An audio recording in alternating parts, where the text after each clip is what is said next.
بسم الله الرحمن الرحيم. الحمد لله رب العالمين. الصلاة والسلام على رسول الله وعلى آله وصحبه أجمعين. أما بعد، رب اشرح لي صدري ويسر لي أمري واحلل عقدة من لساني يفقه قولي. رب زدنا علما نافعا. الحمد لله.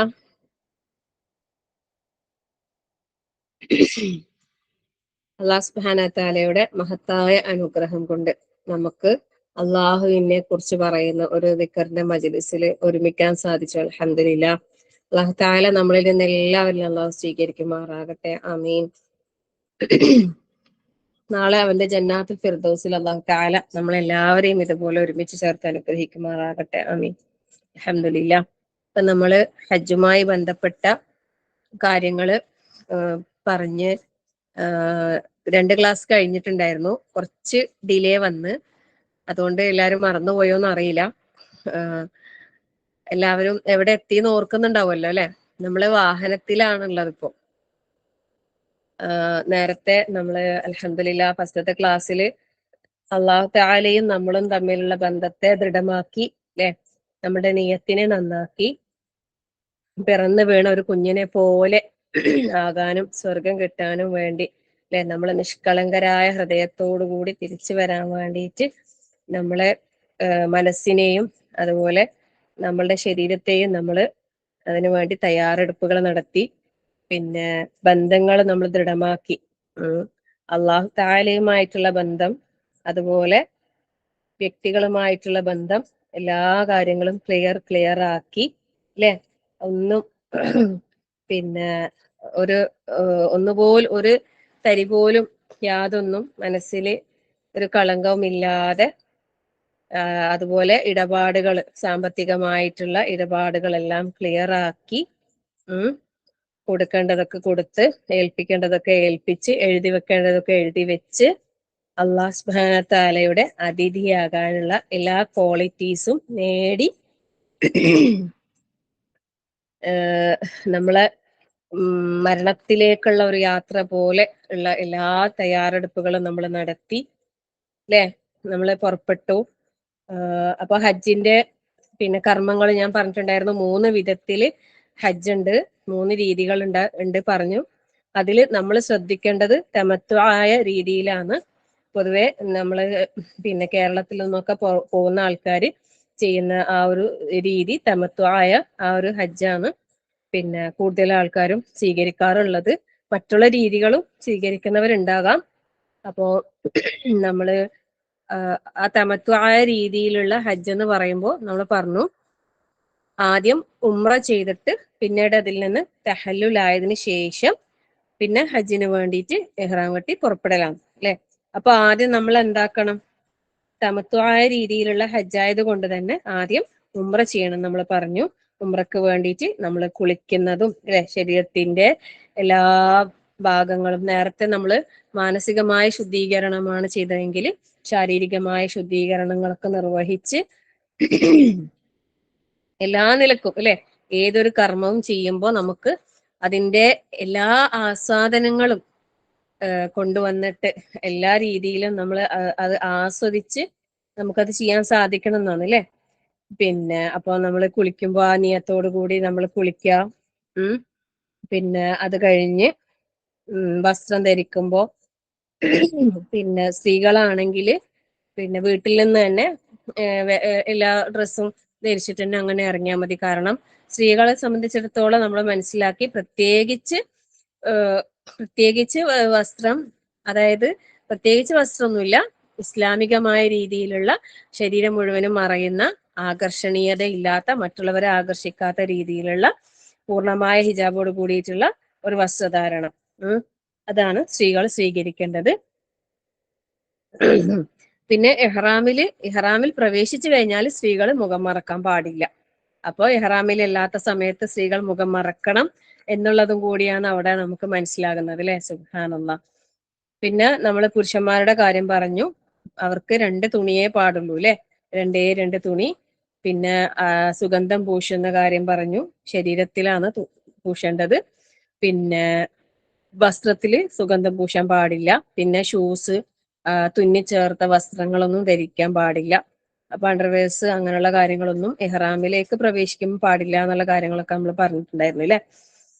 അപ്പോ നമ്മള് വീട്ടിൽ നിന്ന് ഇറങ്ങി ദുആ ചെയ്ത് അല്ലെ, ബിസ്മില്ലാഹി തവക്കൽതു അലല്ലാഹ്. ഇല്ല, ഓർക്കുന്നില്ലേ ഞാൻ പറഞ്ഞതൊക്കെ?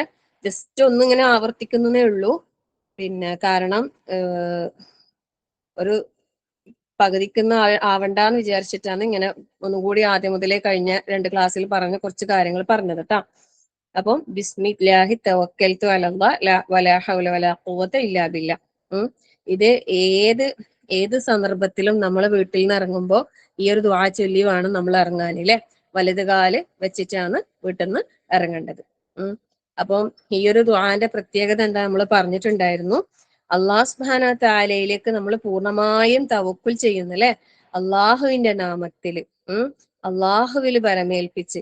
അത് എന്തുകൊണ്ടാണ് അള്ളാഹുവിൽ ബരമേൽപ്പിക്കുന്നത്?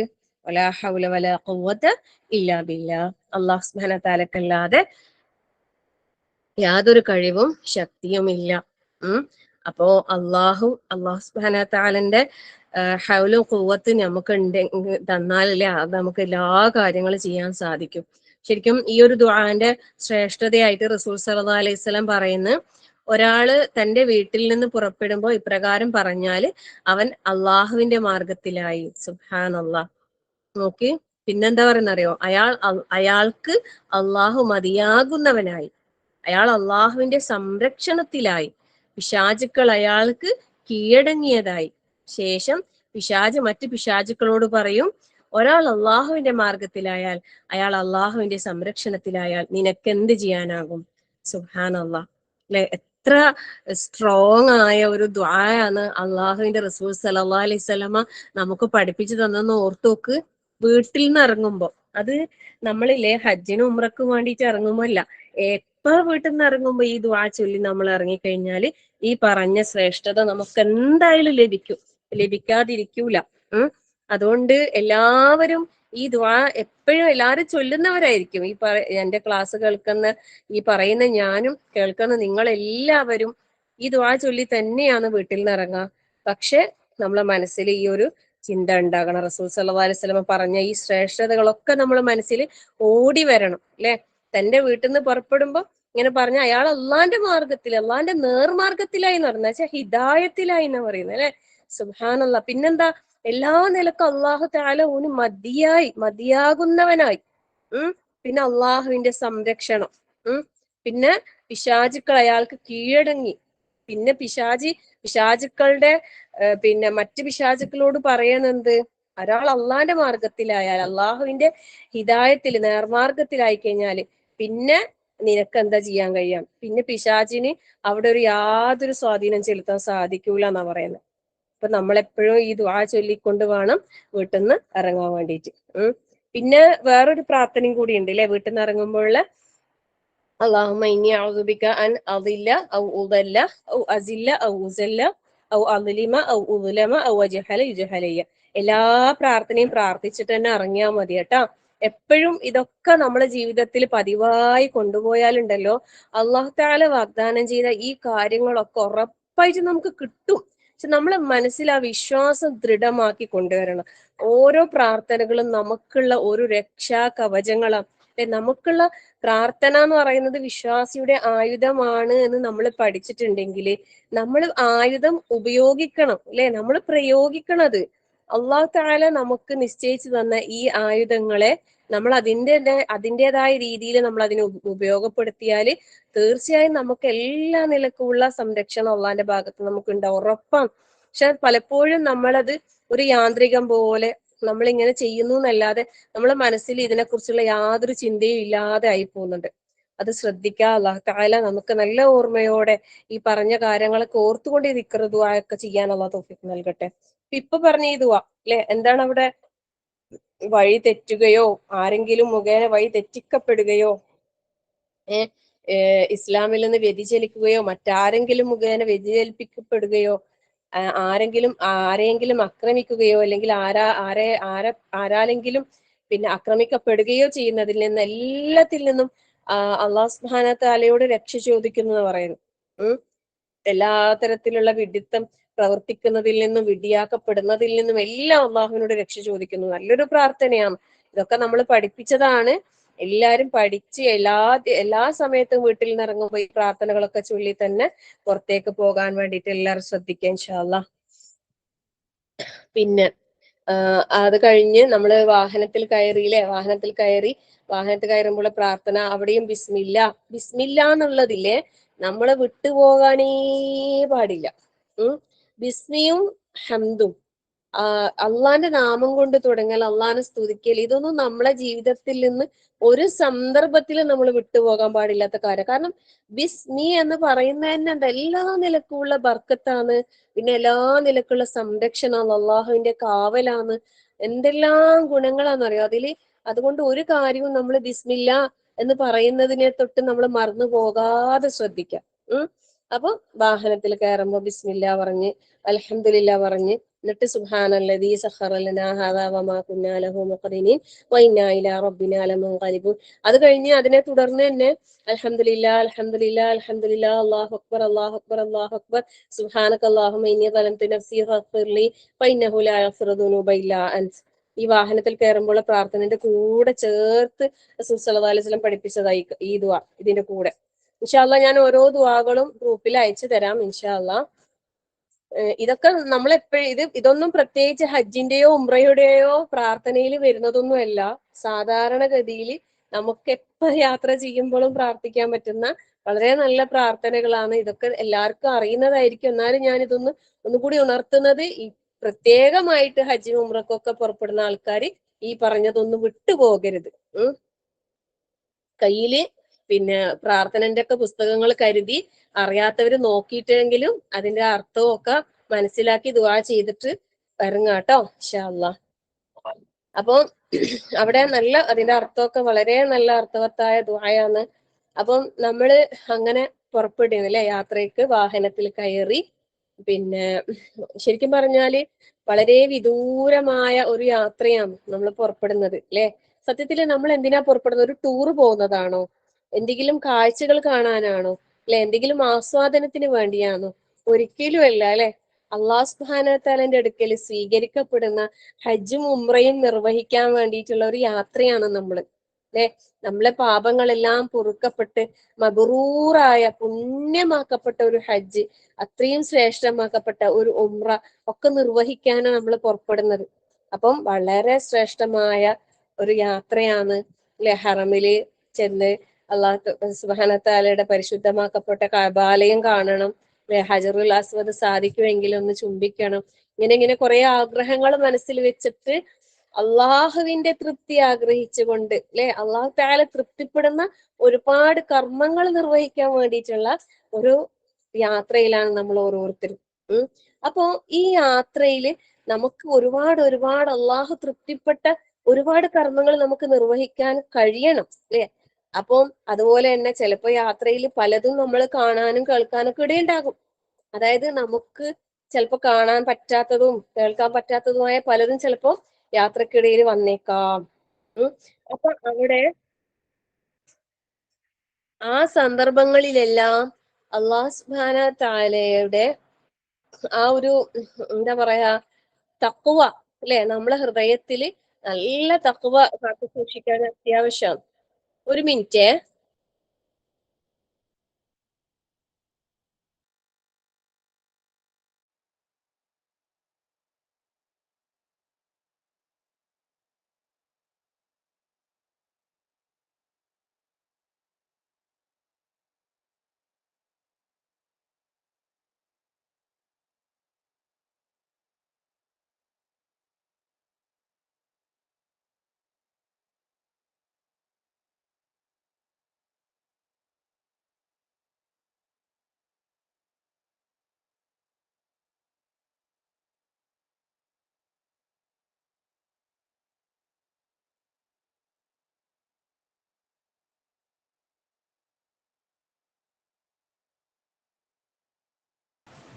സോറിയെ, ഒരു കോള് വന്നതാണ്. ഓക്കെ, കേൾക്കുന്നുണ്ടല്ലോ അല്ലേ? കേൾക്കുന്നുണ്ട്. ഓക്കെ. അപ്പോ നമ്മള് യാത്ര പുറപ്പെട്ട് കഴിഞ്ഞാല് ചിലപ്പോ ഈ പറഞ്ഞ രീതിയിൽ നമ്മള് പിന്നെ പല ബുദ്ധിമുട്ടുകൾ ഉണ്ടാവാം അല്ലെ. നമുക്ക് പിന്നെ നമ്മൾ പുറപ്പെട്ട് കഴിയുമ്പോൾ യാത്രന്റെ ഇടയിൽ ഇങ്ങനെ ബുദ്ധിമുട്ടുകളും പ്രയാസങ്ങളും ഇല്ലാതിരിക്കാൻ, അതുപോലെ നല്ല തഖ്വയോടെ നല്ലൊരു യാത്ര നമുക്ക് ആകാൻ, അതിനു വേണ്ടിയിട്ട് ഒരു പ്രാർത്ഥന റസൂൽ സല്ലല്ലാഹു അലൈഹി വസല്ലം പഠിപ്പിച്ചു തരുന്നുണ്ട് അല്ലെ. അത് ഞാൻ കഴിഞ്ഞ ക്ലാസ്സിൽ അതുവരെയാണ് പറഞ്ഞു നിർത്തിയിട്ടുണ്ടായത്. അല്ലാഹുമ്മ ഇന്നാ നസ്അലുക ഫീ സഫരിനാ ഹാദൽ ബിർറ വത്തഖ്വ വമിനൽ അമലി മാ തർദ അല്ലാഹുമ്മ ഹവ്വിൻ അലൈനാ സഫരിനാ ഹാദാ വഅത്വ അന്നാ ബഅദഹു اللهم أنت الصاحب في السفر والخليفة في الأهل اللهم إني أعوذ بك من وعثاء السفر وكابة المنظر وسوء المنقلب في المال والأهل. നല്ല പ്രാർത്ഥനയാണ്. ഇതൊന്നും നമുക്ക് എല്ലാവർക്കും പഠിക്കണം. ഇൻഷാ അല്ലാഹ് കാണാതെ പഠിക്കണം. നമുക്കൊരു ദിവസം ഇതിനായിട്ട് ഒരു മെനക്കെടണം. കാരണം ഇല്ലേ, ഇത് നല്ലൊരു പ്രാർത്ഥന. നമ്മൾ വാഹനത്തിൽ കയറി ഇരുന്നിട്ട് യാത്ര തുടങ്ങിക്കഴിഞ്ഞാൽ നമ്മൾ പ്രാർത്ഥിക്കേണ്ടതാണ്. എപ്പോ വേണമെങ്കിലും പ്രാർത്ഥിക്കാം കേട്ടോ. ഇത് ഹജ്ജിനും ഉംറക്കും വേണ്ടിയിട്ട് പോകുമ്പോൾ മാത്രമല്ല. അള്ളാഹുവേ, ഞങ്ങളുടെ ഈ യാത്രയിൽ നല്ല ബിർറ് അല്ലെ, ബിർറും തഖ്വയുമാണ് അള്ളാഹുവിനോട് ചോദിക്കുന്നത്. നല്ല പുണ്യം ചെയ്യലും, അതുപോലെ തഖ്വ. പിന്നെന്താ, അള്ളാഹു തൃപ്തിപ്പെടുന്ന രീതിയിലുള്ള അമൽ ചെയ്യാനുള്ള തൗഫീഖ് ഞങ്ങൾ നിന്നോട് ചോദിക്കുന്നു റബ്ബേ. ഇതെല്ലാം നമുക്ക് അത്യാവശ്യമാണ് അല്ലെ. ബിർറ് വേണം, പിന്നെ തഖ്വ വേണം, പിന്നെ അള്ളാഹു തൃപ്തിപ്പെടുന്ന രീതിയിലാകണം നമ്മുടെ അമലുകളെല്ലാം തന്നെ. പിന്നെന്താ പറയുന്നത്, പിന്നെ എല്ലാ നിലക്കും ഞങ്ങൾക്കിത് സുഖകരമായ രീതിയിലുള്ളതാക്കി തരണേ. ഇതിന്റെ ദൂരം ഞങ്ങൾക്ക് എളുപ്പത്തിൽ മറികടക്കാനുള്ള കഴിവ് ഞങ്ങൾക്ക് തരണേ. പിന്നെ അള്ളാഹു സുബ്ഹാനഹു വ തആലയോട് പറയാൻ എന്താ പറയുന്ന അറിയോ? അല്ലാഹുമ്മ അൻത സ്വാഹിബു ഫിസ് സഫർ. അള്ളാഹുവേ, നീയാണ് എന്റെ ഈ യാത്രയിലുള്ള എന്റെ സ്വാഹിബ്, എന്റെ കൂട്ടുകാരനും എന്റെ കുടുംബക്കാരൻ അല്ലെ, എന്റെ കുടുംബത്തിലുള്ള എല്ലാവർക്കും പകരമായിട്ടുള്ളവൻ നീയാണ് അള്ളാഹുവേ. അള്ളാഹുവാണ് നമ്മളെ സ്വാഹിബ് ഈ യാത്രയിൽ എന്ന് പറയുന്നത്. സുബ്ഹാനല്ലാഹ്. പിന്നെയോ എല്ലാവിധ യാത്രാ പ്രയാസങ്ങളിൽ നിന്നും, ക്ലേശകരമായ കാഴ്ചയിൽ നിന്നും, പിന്നെ കുടുംബത്തിലും പിന്നെ സമ്പത്തിലും എന്തെങ്കിലും ആപത്ത് അനന്തര ഫലങ്ങൾ ഉണ്ടാകുന്നതിൽ നിന്നും എല്ലാം അള്ളാഹുവെ ഞാൻ നിന്നോട് രക്ഷ ചോദിക്കുന്നു. നല്ലൊരു പ്രാർത്ഥനയാണ്. അപ്പൊ ഈ പ്രാർത്ഥന ഒക്കെ ചെയ്ത് നമ്മൾ എങ്ങനെ യാത്ര പുറപ്പെട്ട്, അപ്പൊ നമ്മൾ നേരത്തെ പറഞ്ഞിട്ടുണ്ടായിരുന്നു നമ്മുടെ യാത്ര പിന്നെ തമത്വമായ രീതിയിൽ ഹജ്ജ് കർമ്മം നിർവഹിക്കാനാണ്. അപ്പൊ അതുകൊണ്ട് തന്നെ നമ്മൾ പോകുമ്പോൾ ഫസ്റ്റ് ഉംറയാണ് നിർവഹിക്കുന്നത്. സ്വാഭാവികമായിട്ടും നമ്മൾ ഏതൊരു ഹജ്ജ് യാത്രക്ക് പോയാലും ഫസ്റ്റ് ഉംറ തന്നെ ചെയ്യാന്. അവിടെ എത്തിക്കഴിഞ്ഞാൽ ആദ്യം ഉംറ ചെയ്യും, എന്നിട്ടാണ് പിന്നെ ഹജ്ജിന്റെ ദിവസങ്ങളിലേക്ക് എത്തുമ്പോഴാണ് ഹജ്ജിന്റെ കർമ്മങ്ങളിലേക്ക് എത്തുന്നുള്ളൂ അല്ലെ. നേരത്തെ നമ്മൾ പോവുമല്ലോ, കുറച്ച് ദിവസങ്ങൾക്ക് മുമ്പേ പോവുമല്ലോ. അപ്പം പിന്നെ നമ്മള് വീട്ടിൽ നിന്ന് ഇറങ്ങുമ്പോൾ തന്നെ ഇഹ്റാമിന്റെ വേഷം ധരിച്ച് ഇറങ്ങുന്നവർക്ക് അങ്ങനെ ചെയ്യാം. അല്ലാത്തവർക്ക്, സ്ത്രീകൾ അങ്ങനെ ചെയ്യുന്നതാണ് ഏറ്റവും ഹൈറ്. പുരുഷന്മാർക്ക് വേണമെങ്കിൽ എന്താണ്, എയർപോർട്ടിൽ എത്തിയിട്ട് അവിടുന്ന് വസ്ത്രമൊക്കെ മാറാനുള്ള സൗകര്യം ഉണ്ടാവും. അവിടെ നിസ്കാര റൂമും അനുബന്ധമായിട്ടുള്ള ബാത്റൂമും ഇങ്ങനെയുള്ള മാറ്റാനൊക്കെ ഉള്ള സൗകര്യങ്ങളൊക്കെ എല്ലാ എയർപോർട്ടുകളിലും സജ്ജീകരിച്ചിട്ടുണ്ട്. പ്രത്യേകിച്ച് ഹജ്ജിന്റെ സമയങ്ങളിൽ എല്ലാ നിലക്കുള്ള സൗകര്യങ്ങൾ അവിടെ ഏർപ്പാടാക്കിയിട്ടുണ്ടാവും. അപ്പൊ അതുകൊണ്ട് പുരുഷന്മാര് കയ്യിൽ ഉംറന്റെ വസ്ത്രം കരുതിയിട്ടുണ്ടെങ്കിൽ എയർപോർട്ടിലെ മറ്റ് പിന്നെ ഫോർമാലിറ്റീസും കാര്യങ്ങളൊക്കെ കഴിഞ്ഞാല് പിന്നെ എന്താ ചെയ്യണം, അവിടെ വെച്ചിട്ട് ഇഹ്റാമിന്റെ വസ്ത്രം ധരിക്കണം. പിന്നെ ഇനിയിപ്പോ എയർപോർട്ടൊക്കെ അടുത്തൊക്കെ ആണെങ്കിൽ പിന്നെ വീട്ടിൽ നിന്ന് തന്നെ ധരിച്ചു പോകുന്നതിന് കുഴപ്പമൊന്നുമില്ല കേട്ടോ. വീട്ടിൽ നിന്ന് തന്നെ ഇഹ്റാമിന്റെ ഡ്രസ്സൊക്കെ ഇട്ടിട്ട് പോവാം.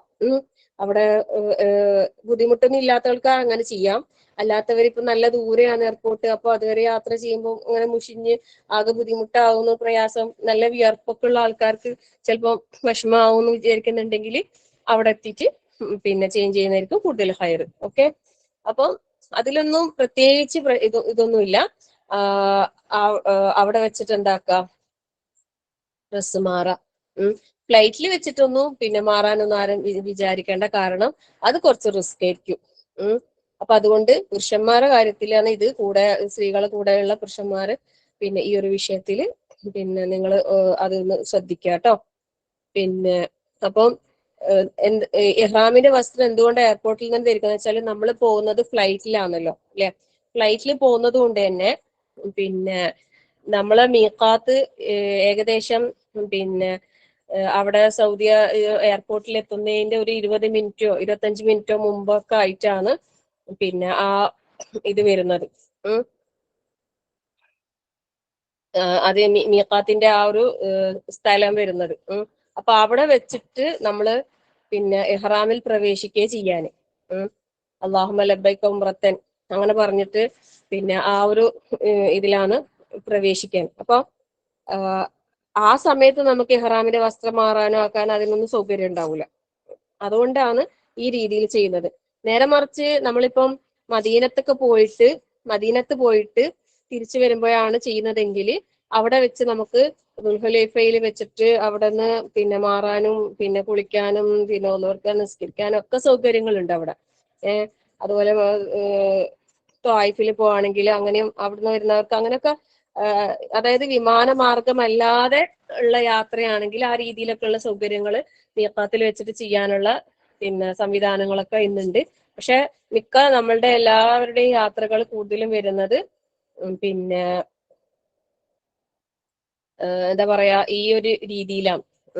അപ്പൊ അതുകൊണ്ട് തന്നെ പിന്നെ ഫ്ലൈറ്റിൽ നിന്നാണ് ആ ഒരു ഇഹ്റാമിലേക്ക് പ്രവേശിക്കുക. അപ്പൊ നമ്മള് ഇഹ്റാമിന്റെ വസ്ത്രമൊക്കെ ധരിച്ച് പിന്നെ അത് കഴിഞ്ഞ് അതായത് പിന്നെ നമ്മളിപ്പോ ഫസ്റ്റ് ഉംറയാണല്ലോ ചെയ്യുന്നത്. അപ്പൊ ഉംറന്റെ കാര്യങ്ങളാണ് അവിടെ ശ്രദ്ധിക്കാനുള്ളത്. ഉംറന്റെ കാര്യങ്ങൾ എന്തൊക്കെയാന്ന് വെച്ചാല് ഉംറയിൽ നമുക്ക് റുക്കനുകൾ പറയുമ്പോൾ ഇഹ്റാം പ്രവേശിക്കുക, തവാഫ് ചെയ്യുക, സഅയ് ചെയ്യുക എന്നുള്ളതാണ്. അതിൽ ഉംറന്റെ വാജിബാത്തിൽ വരുന്നത് ഇഹ്റാമിൽ വെച്ചിട്ട് തന്നെ മീഖാത്തിൽ വെച്ചിട്ട് തന്നെ ഇഹ്റാം ചെയ്യാന്നുള്ളതും പിന്നെ മുടി ഒന്നുകിൽ വടിക്കുക അല്ലെങ്കിൽ വെട്ടുക എന്നുള്ളതും. ഇതൊക്കെയാണ് ഉംറ എന്നുള്ള കർമ്മത്തിൽ വരുന്ന കാര്യങ്ങൾ. ഇതില് പിന്നെ ആദ്യത്തെ റുക്കുനുകളിൽ ഏതെങ്കിലും നഷ്ടപ്പെട്ടു കഴിഞ്ഞാൽ ഉംറ തന്നെ നിഷ്ഫലമായി പോകും. അത് ഇഹ്റാം കെട്ടലും തവാഫയിലും സഅയ് ചെയ്യലും. പിന്നെ മീഖാത്തിൽ വെച്ച് തന്നെ ഇഹ്റാം കെട്ടാന്നുള്ളതും അതുപോലെ പിന്നെ മുടി വെട്ടോ അടിക്കോ ചെയ്ത് രണ്ടിലേതെങ്കിലും ഒന്ന് നഷ്ടപ്പെട്ടു കഴിഞ്ഞാല് പിന്നെ മൃഗബലി നടത്തണം എന്നുള്ളതാണ് അതിന്റെ ഒരു പ്രായശ്ചിത്തമായിട്ട് പറയുന്നത്. അപ്പൊ നമ്മള് പിന്നെ ഹജ്ജിന്റെയും ഉംറന്റെയും കർമ്മങ്ങളിലേക്ക് പ്രവേശിക്കുന്ന ആ ഒരു മഹത്തായ കർമ്മത്തിനാണ് എന്ത് പറയുന്നത്? ഇഹ്റാം എന്ന് പറയുന്നത്. ഇഹ്റാമിന്റെ ആ ഒരു ഇഹ്റാമിൽ പ്രവേശിക്കുക എന്ന് പറയുമ്പോൾ നമ്മൾ നിസ്കാരത്തിൽ തക്ബീറത്തുൽ ഇഹ്റാം പോലെ തന്നെ പിന്നെ ഉള്ള ഒരു കാര്യമാണ് എന്ത് ഈ ഹജ്ജിനും ഉംറക്കും വേണ്ടിയിട്ടുള്ള ഒരു പ്രവേശനം, ഇഹ്റാമിൽ പ്രവേശിക്കുക എന്നുള്ളത്. അപ്പൊ ആദ്യം എന്ത് വേണം? അതിന് നിയത്ത് വേണം, അല്ലെ? നിയത്ത് വേണം. പിന്നെ അതിന്റെ വസ്ത്രം ധരിക്കല്. പിന്നെ ഇഹ്റാമിൽ പ്രവേശിച്ചു കഴിഞ്ഞാല് അത് തഹല്ലുലാകുന്നത് വരെ, അതായത് ആ ഉംറ നിർവഹിച്ച് അതിൽ നിന്ന് പൂർണ്ണമായും തഹല്ലുലാകുന്നത് വരെ നമുക്ക് ഒരുപാട് കാര്യങ്ങൾ നിഷിദ്ധമായിട്ടുണ്ട്. ചില കാര്യങ്ങൾ നമുക്ക് പാടില്ലാത്ത കാര്യങ്ങളുണ്ട്. ചില ഭാര്യാഭർത്തൃ സംസർഗം പാടില്ല, സുഗന്ധം പൂശാന് ആ സമയത്ത് പാടില്ല, പിന്നെ വിവാഹാലോചനകൾ നടത്താൻ പാടില്ല, അനാവശ്യ സംസാരങ്ങൾ പാടില്ല, തർക്ക വിതർക്കങ്ങൾ പാടില്ല, വേട്ടയാടാൻ പാടില്ല, നഖം മുടി എന്തെങ്കിലും മുറിക്കാൻ പാടില്ല. ഇഹ്റാമിൽ പ്രവേശിച്ച് കഴിഞ്ഞാല് നമ്മൾ മുടി ചീകുമ്പോ ചെറുതായിട്ട് പിന്നെ നമ്മൾ അറിയാതെ കൊഴിഞ്ഞു പോകുന്നതില് നമുക്ക് കുറ്റമൊന്നും ഉണ്ടാവൂല. പിന്നെ നമ്മൾ മനഃപൂർവ്വം പിന്നെ ഇതാക്കാൻ പാടില്ല എന്നേ ഉള്ളൂ. ഇങ്ങനത്തെ കുറെ കാര്യങ്ങളാണ് അതിൽ നിഷിദ്ധമായിട്ടുള്ളത്. അപ്പം പിന്നെ ആ ഒരു കുറെ കാര്യങ്ങൾ നിഷിദ്ധമായത് കൊണ്ടാണ് ഈ പിന്നെ പേര് വന്നിട്ടുള്ളതെന്ന് പറയപ്പെടുന്നു. അപ്പൊ നമ്മൾ നേരത്തെ പറഞ്ഞു ഇഹ്റാമിന് വേണ്ടി കുളിക്കുക എന്നുള്ളത് അത് സുന്നത്താണ്. എന്നാൽ സുഗന്ധം പൂശുന്നത് പുരുഷന്മാർക്ക് മാത്രമാണ് സുന്നത്ത്. സ്ത്രീകൾക്ക് ആ ഒരു വിഷയത്തിൽ എന്തില്ല, പിന്നെ പാടില്ല. ഇപ്പം കുടുംബം ഒന്നിച്ചുള്ള ആളുകളെ സംബന്ധിച്ചിടത്തോളം പറയുന്നത് ഭാര്യയാണ് ഭർത്താവും ഭാര്യയും ഉണ്ടെങ്കിൽ ഭാര്യക്ക് എന്താക്കി കൊടുക്കുക? ഭർത്താവിന് സുഗന്ധം പരട്ടി കൊടുക്കാം. ശരീരത്തിലൊക്കെ ഇഹ്റാമിലെ വസ്ത്രം ധരിക്കുന്നതിന് മുമ്പ് അങ്ങനെ സ്ത്രീകൾക്ക് ചെയ്തു കൊടുക്കാന്ന് പറയുന്നുണ്ട് കേട്ടോ.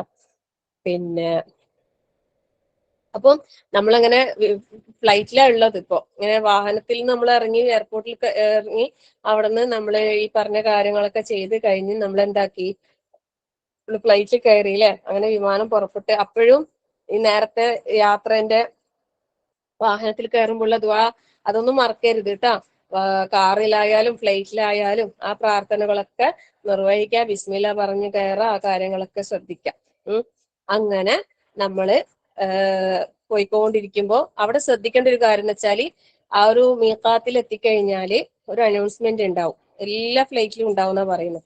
അപ്പോ നമ്മൾ ആ സമയത്ത് ഒരു ഉറങ്ങിപ്പോകാനോ അശ്രദ്ധയിലായി പോകാനോ പാടില്ല. ആ ഒരു സ്ഥലത്ത് എത്തുമ്പോ എന്താക്കണം, നമ്മള് അള്ളാഹു തആലന്റെ അല്ലെ വിളിക്ക് ഉത്തരം നൽകി, അള്ളാഹുവേ നീ വിളിച്ച വിളി കേട്ട് ഞാനിതാ ഉത്തരം നൽകിയിരിക്കുന്നു എന്ന് പറഞ്ഞുകൊണ്ട് എന്താ പറയുന്നത്, അള്ളാഹുമ്മ ലബ്ബൈക ഉംറത്തൻ, അല്ലെങ്കിൽ ലബ്ബൈക അള്ളാഹുമ്മ ഉംറത്തൻ. ഇനി പിന്നെ ഹജ്ജിനും ഉംറക്കും ഒരുമിച്ചാണ് പിന്നെ ഇതാക്കുന്ന ഇഹ്റാമിൽ പ്രവേശിക്കുന്നെങ്കിൽ അള്ളാഹുമ്മ ലബ്ബൈക ഉംറത്തൻ വഹജ്ജൻ എന്ന് പറയാം. അത് പിന്നെ ഇപ്പൊ നമ്മള് ഉംറ മാത്രം ചെയ്തിട്ട് പിന്നെ തഹല്ലുലായതിനു ശേഷം വീണ്ടും പിന്നെ ഹജ്ജിന് ഇഹ്റാം കെട്ടലാണല്ലോ. അതുകൊണ്ട് ഇപ്പൊ എന്ത് പറഞ്ഞാൽ മതി, ലബ്ബൈക അല്ലാഹുമ്മ ഉംറത്തൻ. പിന്നെ അപ്പം അങ്ങനെ പ്രവേശിച്ച് ഇപ്പം ഇഹ്റാമിൽ പ്രവേശിച്ചാൽ പാടില്ലാത്ത കാര്യങ്ങൾ പിന്നെ സ്ത്രീകൾക്കും പുരുഷന്മാർക്കും എല്ലാം അതെന്താണ് ബാധകമാണ് അല്ലെ. നഖം മുറിക്കാൻ പാടില്ല, മുടിവെട്ടാൻ പാടില്ല, വിവാഹാന്വേഷണം പാടില്ല, സുഗന്ധം ഉപയോഗിക്കാൻ പാടില്ല, പക്ഷി മൃഗാദികളെ വേട്ടയാടാൻ പാടില്ല, ഭാര്യാഭർത്തൃ ബന്ധം പാടില്ല, പിന്നെ അനാവശ്യ സംസാരങ്ങൾ പാടില്ല. അങ്ങനെയുള്ള കാര്യങ്ങളൊക്കെ നമ്മൾ ശ്രദ്ധിക്കാം. പിന്നെ നഖം കടിക്കാനും ഇങ്ങനെ കൈയോട് വെറുതെ പൊട്ടിക്കലും ചെയ്യുന്ന സ്വഭാവമുള്ള ആൾക്കാരുണ്ടെങ്കിൽ അതെല്ലാം ശ്രദ്ധിക്കണം കേട്ടാ, അങ്ങനെയൊന്നും ചെയ്യാൻ പാടില്ല. പിന്നെ അതുപോലെ ഭാര്യയും ഭർത്താവും ഒന്നിച്ചാ പോകുന്നെങ്കിൽ അതും ശ്രദ്ധിക്കണം. ഇഹ്റാമില് പ്രവേശിച്ച ശേഷം പ്രത്യേകം അങ്ങനെയുള്ള കാര്യങ്ങൾ ശ്രദ്ധിക്കാം കേട്ടോ. പിന്നെ പുരുഷന്മാർ ശ്രദ്ധിക്കേണ്ടത് എന്താന്ന് വെച്ചാല് പാൻസ്, ഷർട്ട്, പിന്നെ അടിവസ്ത്രം, സോക്സ് ഇങ്ങനെയുള്ള ഒന്നും ധരിക്കാൻ പാടില്ല. അതുപോലെ തന്നെ തല മറക്കാനും പാടില്ല. ചെരുപ്പ് ഇടാം, ഷൂസ് ഇടാൻ പാടില്ല എന്നേ ഉള്ളൂ. ചെരുപ്പ് ഉപയോഗിക്കുന്നതിന് വിരോധമില്ല.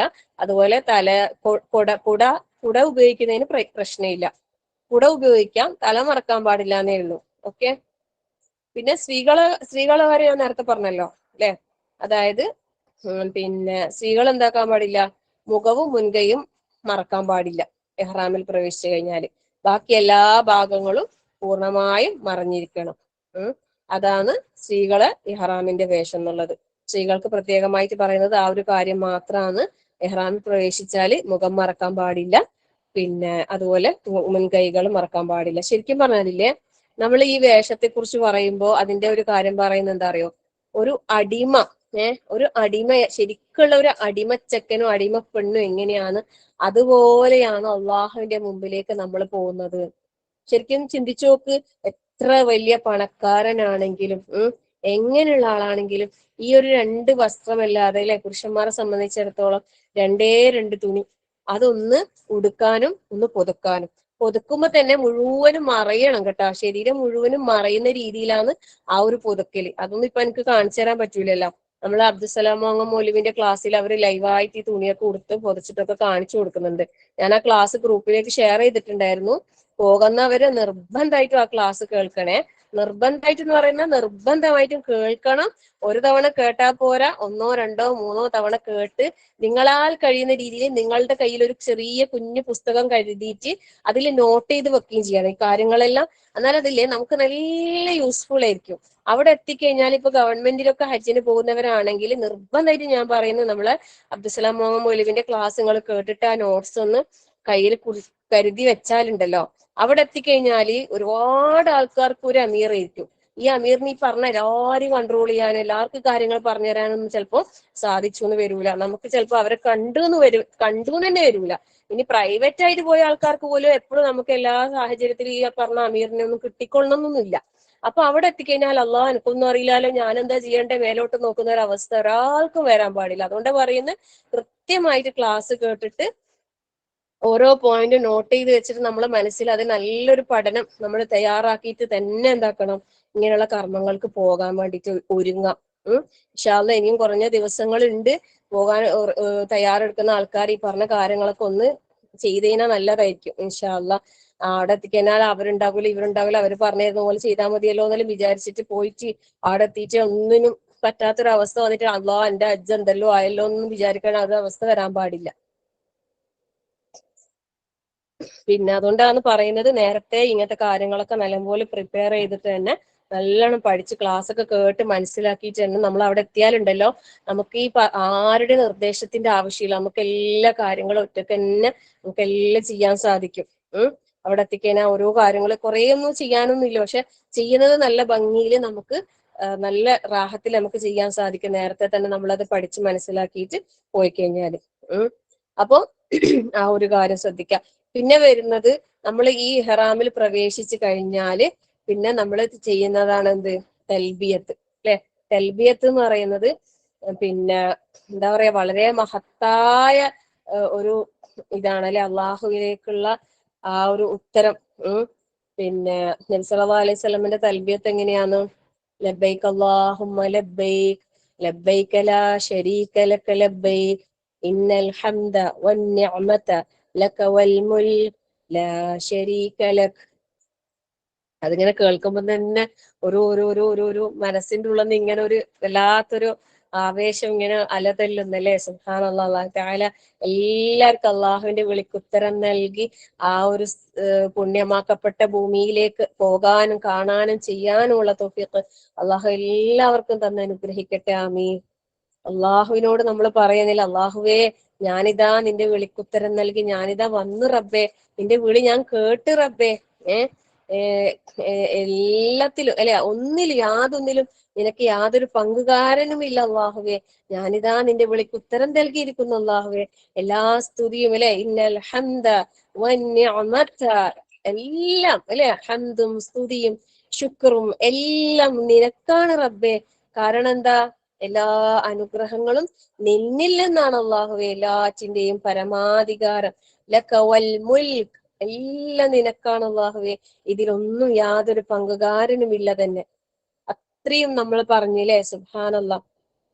ശരിക്കും പറഞ്ഞാല് അള്ളാഹു തആല ഇബ്രാഹിം നബി അലൈഹിസ്സലാമിനോട് പറഞ്ഞതാണ് അല്ലെ, എല്ലാരെയും നീ വിളിക്കണമെന്ന്. ആ ഒരു ആ വിളിന്റെ ഉത്തരാണെന്ത്? ലബ്ബൈക് ലബ്ബൈക് അല്ലെ. ഇബ്രാഹിം നബിനോട് അള്ളാഹു തആല എന്താ പറഞ്ഞത്? വഅദ്ദിൻ ഫിന്നാസി ബിൽ ഹജ്ജ്, നീ ജനങ്ങളോട് ഹജ്ജിന്റെ വിളംബരം നീ നടത്ത്. അപ്പൊ എല്ലാരും വരും അല്ലെ. എവിടുന്നൊക്കെ ആൾക്കാർ വരുന്ന അള്ളാഹു സുബ്ഹാനഹു വതആല പറഞ്ഞത് അല്ലെ. പലരും ദൂരത്തുനിന്ന് നടന്നും പിന്നെ മലമ്പാതകൾ താണ്ടിയും ഒട്ടകപ്പുറത്തും ഒക്കെ ആയിട്ട് എല്ലാ ഭാഗത്തുനിന്നും നിന്റെ അടുത്തേക്ക് വരും. സുബ്ഹാനല്ലാഹ്. പിന്നെ ശരിക്കും ഈ ഈ തൽബിയത്തിനെ കുറിച്ച് നമ്മൾ പറഞ്ഞിട്ടുണ്ടായിരുന്നു അല്ലെ. തൽബിയത്ത് ചൊല്ലുന്ന ആ ശബ്ദം മുഴക്കുമ്പോഴൊക്കെയും അവർക്കൊരു സന്തോഷ വാർത്ത അറിയിച്ചുകൊണ്ടിരിക്കുന്നു പറയുന്നത്. അപ്പൊ എന്ത് സന്തോഷ വാർത്തയാണെന്ന് പറയുന്ന അറിയോ? സ്വർഗം ലഭിക്കാതിരിക്കുകയില്ല, അതായത് സ്വർഗം ലഭിക്കുന്നുള്ള ആ ഒരു സന്തോഷ വാർത്ത. അപ്പം നമുക്ക് പിന്നെ നമ്മള് വിമാനത്തില് നമ്മള് ലബ്ബൈക അല്ലാഹുമ്മ ഉംറത്തൻ ലബ്ബൈക അല്ലാഹുമ്മ ഉംറത്തൻ വഹജ്ജൻ എന്നുള്ള ആ ഇതില് തൽബിയത്ത് ചൊല്ലി നമ്മൾ പ്രവേശിച്ച് ആ സമയത്ത് നമുക്ക് അവിടെ നിന്നൊക്കെ നമുക്ക് എന്താക്കാം? തൽബിയത്ത് ചൊല്ലിക്കൊണ്ടേയിരിക്കാം. പുരുഷന്മാർക്ക് ഉച്ചത്തിലും സ്ത്രീകൾക്ക് നമ്മൾ മാത്രം കേൾക്കുന്ന രീതിയിൽ ആ ഒരു പതുക്കെയുമാണ് ശബ്ദം തൽബിയത്ത് ചൊല്ലേണ്ടത്. സ്ത്രീകൾ അധികം ഉച്ചത്തിൽ ചൊല്ലാൻ പാടില്ല. നമുക്ക് തന്നെ കേൾക്കുന്ന രീതിയിൽ ഒരു പതിഞ്ഞ ശബ്ദത്തിൽ നമുക്ക് ചൊല്ലാവുന്നതാണ്. അവിടെ പ്രശ്നമൊന്നുമില്ല. പിന്നെ അപ്പം അവിടുന്ന് നമ്മൾ അവിടെ എത്തുന്നത് വരെ നമുക്ക് എന്താക്കാം? ഈ ഒരു തൽബിയത്ത് നമുക്ക് ചൊല്ലിക്കൊണ്ടേയിരിക്കാം. ഇപ്പൊ നമ്മൾ ഉംറക്കാണ് പോകുന്നത്, ചിലപ്പോൾ നമ്മൾ നേരെ ഫസ്റ്റ് നമ്മളെ റൂമിലേക്കായിരിക്കും പോകാം. നമുക്ക് നിശ്ചയിച്ച ഒരു റൂം ഉണ്ടാവും. അവിടെ ചെന്നിട്ട് പിന്നെ അപ്പൊ അവിടെ എത്തുമ്പോഴൊക്കെ നമുക്ക് എന്താക്കാം? നമ്മൾ ഈ തൽബിയത്ത് ചെല്ലാം. അപ്പം റൂമിലേക്ക് ചെല്ലുമ്പോൾ നമ്മളെ സാധനങ്ങളും നമ്മളെ ലഗേജ് ഒക്കെ ഉണ്ടാവുമല്ലോ അല്ലെ, അതൊക്കെ ഒരു ഭാഗത്ത് അടുക്കി ഒതുക്കി വെച്ച് വേണമെങ്കിൽ അവിടെ നിന്ന് ഫ്രഷ് ആകാനൊക്കെ അവസരമുണ്ട് കേട്ടോ. അപ്പൊ കുളിക്കുന്നതിനൊന്നും പ്രശ്നമില്ല. ഇഹ്റാമിൽ പ്രവേശിച്ചാല് കുളിക്കുന്നതിനൊന്നും വിരോധമില്ല. അധികം സുഗന്ധമുള്ള പിന്നെ സോപ്പ്, ഷാമ്പു അങ്ങനെയുള്ളതൊന്നും ഉപയോഗിക്കാൻ പാടില്ല എന്ന് പറയുന്നുണ്ട്.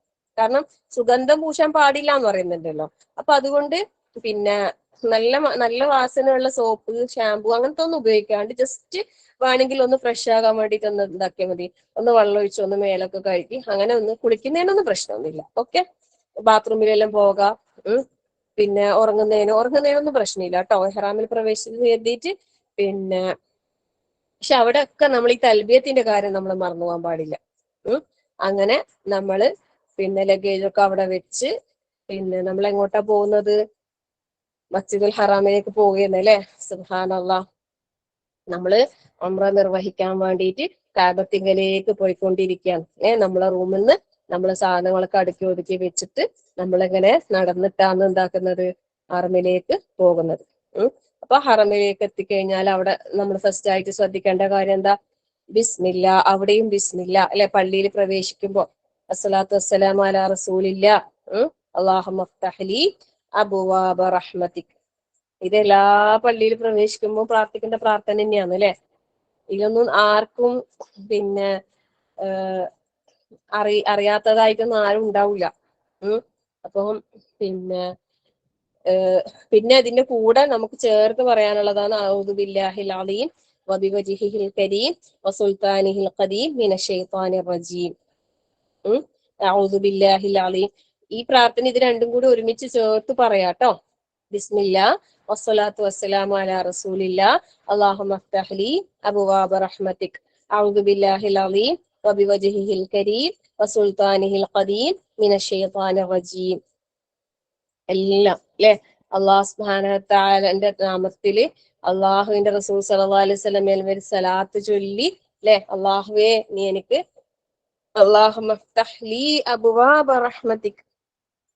ഈ പ്രാർത്ഥനക്കാട് നല്ല ലൈറ്റ് പിന്നെ ഇങ്ങനെ തെളിയുന്ന രീതിയിൽ പിന്നെ സ്ക്രീനിൽ ഇങ്ങനെ കാണിക്കുന്നുണ്ടാവും. നമുക്ക് മറന്നു പോകൂല എന്തായാലും. പള്ളിയിൽ കയറുമ്പോഴുള്ള പ്രാർത്ഥന അവിടെ നിന്ന് ഒരിക്കലും മറന്നു പോകില്ല. കാരണം അത് അത്രയും വലിയ സ്ക്രീനിൽ ഇങ്ങനെ എല്ലാ ഡോറിനും ഉണ്ടോ എനിക്കറിയില്ല, മിക്ക ഡോറിന്റെയും ഇങ്ങനെ കാണിക്കാറുണ്ട്.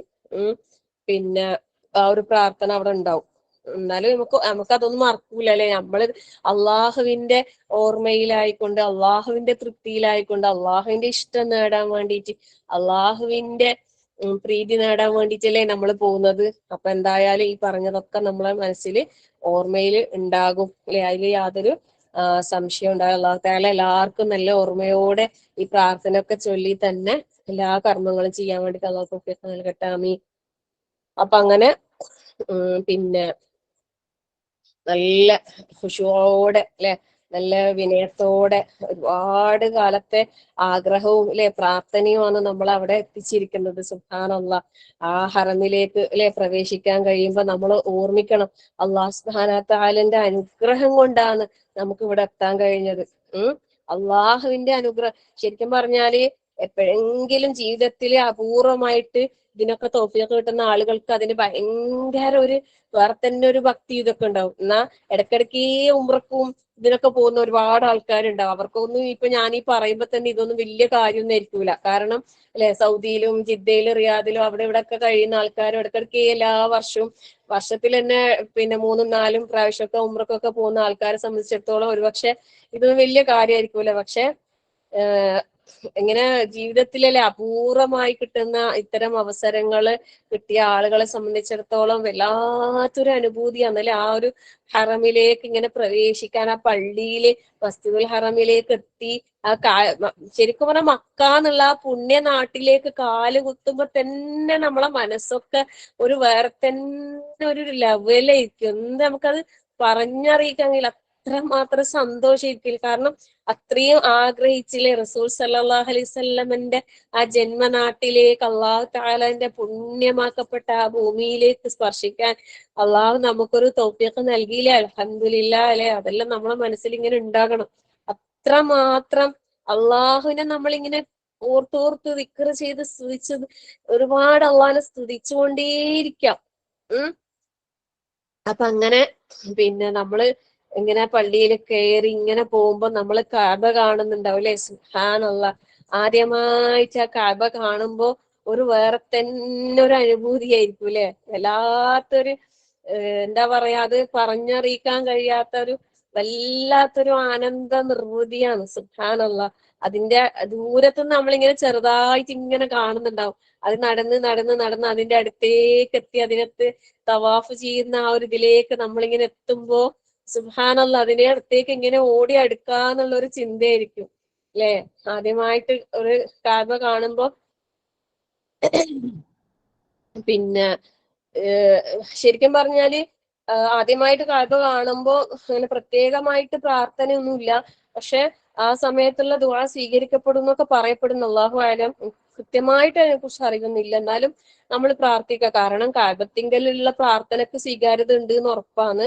പിന്നെ ആദ്യമായിട്ട് എന്നുള്ളതിന് പ്രത്യേകത ഉണ്ടോ എന്ന് എനിക്കറിയില്ല. കാബാലയത്തിങ്കിൽ എടുക്ക് കാബ നോക്കിക്കൊണ്ട് കാബന്റെ അടുത്ത് വെച്ചിട്ടുള്ള പ്രാർത്ഥന എന്ന് പറയുന്നത് സ്വീകരിക്കപ്പെടുന്ന ഉത്തരം ലഭിക്കുന്ന പ്രാർത്ഥന തന്നെയാണ്. അപ്പൊ അതുകൊണ്ട് തന്നെ ആ സമയത്ത് നല്ലപോലെ ദ്വാ ചെയ്യാം. എന്തെല്ലാം കാര്യങ്ങളാണ് നമുക്ക് വേണ്ടത്.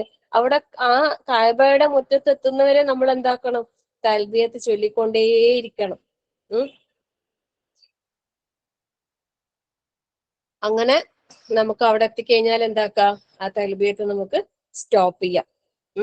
പിന്നെ നമ്മള് കർമ്മം നമ്മൾ ഉംറ ചെയ്യാനല്ലോ ഇപ്പൊ നമ്മൾ ഉംറയാണ് ചെയ്യുന്നത്. ഇൻഷാല്ലാ നമ്മള് ഹജ്ജിന്റെ കർമ്മങ്ങൾ നമുക്ക് അടുത്ത ക്ലാസ്സോട് കൂടി നമുക്ക് ഈ ഹജ്ജിന്റെ ക്ലാസ് പൂർത്തിയാക്കണം ഇൻഷാല്ലാ. ഇപ്പൊ നമ്മളിപ്പോ ഉംറയാണ്. ഉംറ ചെയ്തിട്ട് തഹല്ലുലായതിനു ശേഷം വീണ്ടും ഇഹ്റാമിൽ പ്രവേശിച്ച് ഹജ്ജ് കർമ്മം നിർവഹിക്കുന്ന ആ ഒരു രീതിയാണ് പറയാൻ ഉദ്ദേശിക്കുന്നത്. അപ്പൊ അതുകൊണ്ട് പിന്നെ ഇപ്പൊ നമ്മൾ ഉംറയാണ് പറഞ്ഞുകൊണ്ടിരിക്കുന്നത്. അപ്പൊ ഉംറയുടെ കാര്യങ്ങള് എന്താണ്? തവാഫ് അല്ലെ? നമ്മള് അവിടെ എത്തി തവാഫ് ചെയ്യണം. അപ്പം വുളു ഉണ്ടായിരിക്കണം. അത് പ്രത്യേകം എല്ലാവരും ശ്രദ്ധിക്കുക. വുളുവോട് കൂടിയായിരിക്കണം നമ്മളെ പള്ളിയിലേക്ക് പ്രവേശിക്കുന്നതും തവാഫ് ചെയ്യുന്നതും ഒക്കെ. തവാഫ് ചെയ്യുന്നതിനിടയിൽ നമുക്ക് വുളു നഷ്ടപ്പെട്ടാൽ അവിടെ സ്റ്റോപ്പ് ചെയ്തിട്ട് പിന്നെ വുളു എടുത്തിട്ട് ബാക്കി പൂർത്തിയാക്കണം. അല്ലെ? 7 പ്രാവശ്യം ഒരു കഅബയെ 7 തവണ ചുറ്റുമ്പോഴാണ് എന്താകുന്നത്? ഇത് തവാഫ് എന്ന് പറയുന്ന ആ ഒരു സംഭവം പൂർത്തിയാകുന്നത്. അപ്പം പിന്നെ നമ്മള് തവാഫ് ആരംഭിക്കേണ്ടത് എവിടെ വെച്ചാണ്? ഹജറുൽ അസ്വദിന്റെ അടുത്തുനിന്നാണ് നമ്മൾ തവാഫ് ആരംഭിക്കേണ്ടത്. അപ്പം മസ്ജിദുൽ ഹറമിൽ എത്തിക്കഴിഞ്ഞാല് നമുക്ക് നേരെ മത്താഫിലേക്ക് ഇറങ്ങാൻ പറ്റിയിട്ടുണ്ടെങ്കിൽ നമുക്ക് ഈസിയാണ് അവിടെ ഹജറുൽ അസ്വദിന്റെ സ്ഥാനവും കാര്യങ്ങളും ഒക്കെ നമുക്ക് നേരിട്ട് കാണാനും അതിന്റെ അടുത്തൊക്കെ പോകാനും ഒക്കെ കഴിഞ്ഞിട്ടുണ്ടെങ്കിൽ പിന്നെ അതിലൊരു കൺഫ്യൂഷൻ ഒന്നും വരാനില്ല. നേരെ മറിച്ച് നമുക്ക് മത്താഫിൽ നല്ല തിരക്കും ഇതൊക്കെ ഉണ്ടാവുമ്പോൾ നമ്മൾ വിചാരിച്ച പോലെ അങ്ങ് മത്താഫിലേക്കൊന്നും ചിലപ്പോൾ ഇറങ്ങാൻ പറ്റിന്ന് വരൂല.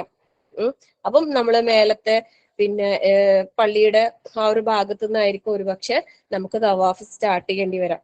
അപ്പൊ നമുക്ക് അതിന് ഒരു പച്ച ലൈറ്റ് ഒരു പിന്നെ അതിന്റെ ആ ഒരു തവാഫ് സ്റ്റാർട്ട് ചെയ്യേണ്ട ആ ഒരു പോയിന്റ് ഒക്കെ നമുക്ക് പച്ച ലൈറ്റിൽ പള്ളീന്റെ ഓരോ ഭാഗത്ത് അതിന്റെ പിന്നെ കാണിച്ചു തരും.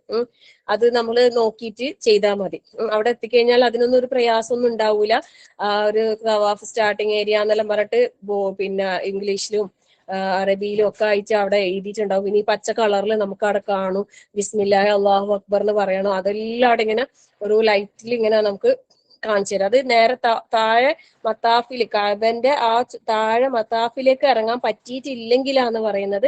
അയ്യോ എനിക്ക് താഴെ ഇറങ്ങാൻ പറ്റിയിട്ടില്ലല്ലോ എന്നൊന്നും വിചാരിച്ചിട്ട് ആ സമയത്തൊന്നും ആരും എന്താക്കാൻ പാടില്ല, പ്രയാസപ്പെടാനൊന്നും പാടില്ല കേട്ടോ. ചിലപ്പോ റൂഫിൽ അങ്ങ് മേലെ ആയിരിക്കും ചിലപ്പോ നമുക്ക് കിട്ടാന്. അള്ളാഹു അല അറിയില്ല നമുക്ക് എവിടെയാന്ന് കിട്ടുന്നത്. എവിടെയായാലും എത്ര ദൂരം നടക്കുന്നു അത്രയും പ്രതിഫലല്ലേ അല്ലെ? മേലെ മേലെ ആകുന്നതിനനുസരിച്ചിട്ട് തവാഫിന്റെ ലെങ്ത് കൂടും അല്ലെ? താഴേന്നാവുമ്പോ കുറച്ചേ നമ്മൾ ചുറ്റേണ്ടി വരും. പക്ഷെ മേലെ ആവുമ്പോ ഏറ്റവും മേലെയൊക്കെ ആവുമ്പോ നല്ലപോലെ അധികം ചുറ്റേണ്ടി വരും. പക്ഷെ അതും നമുക്ക് എന്താക്കാൻ കഴിയണം?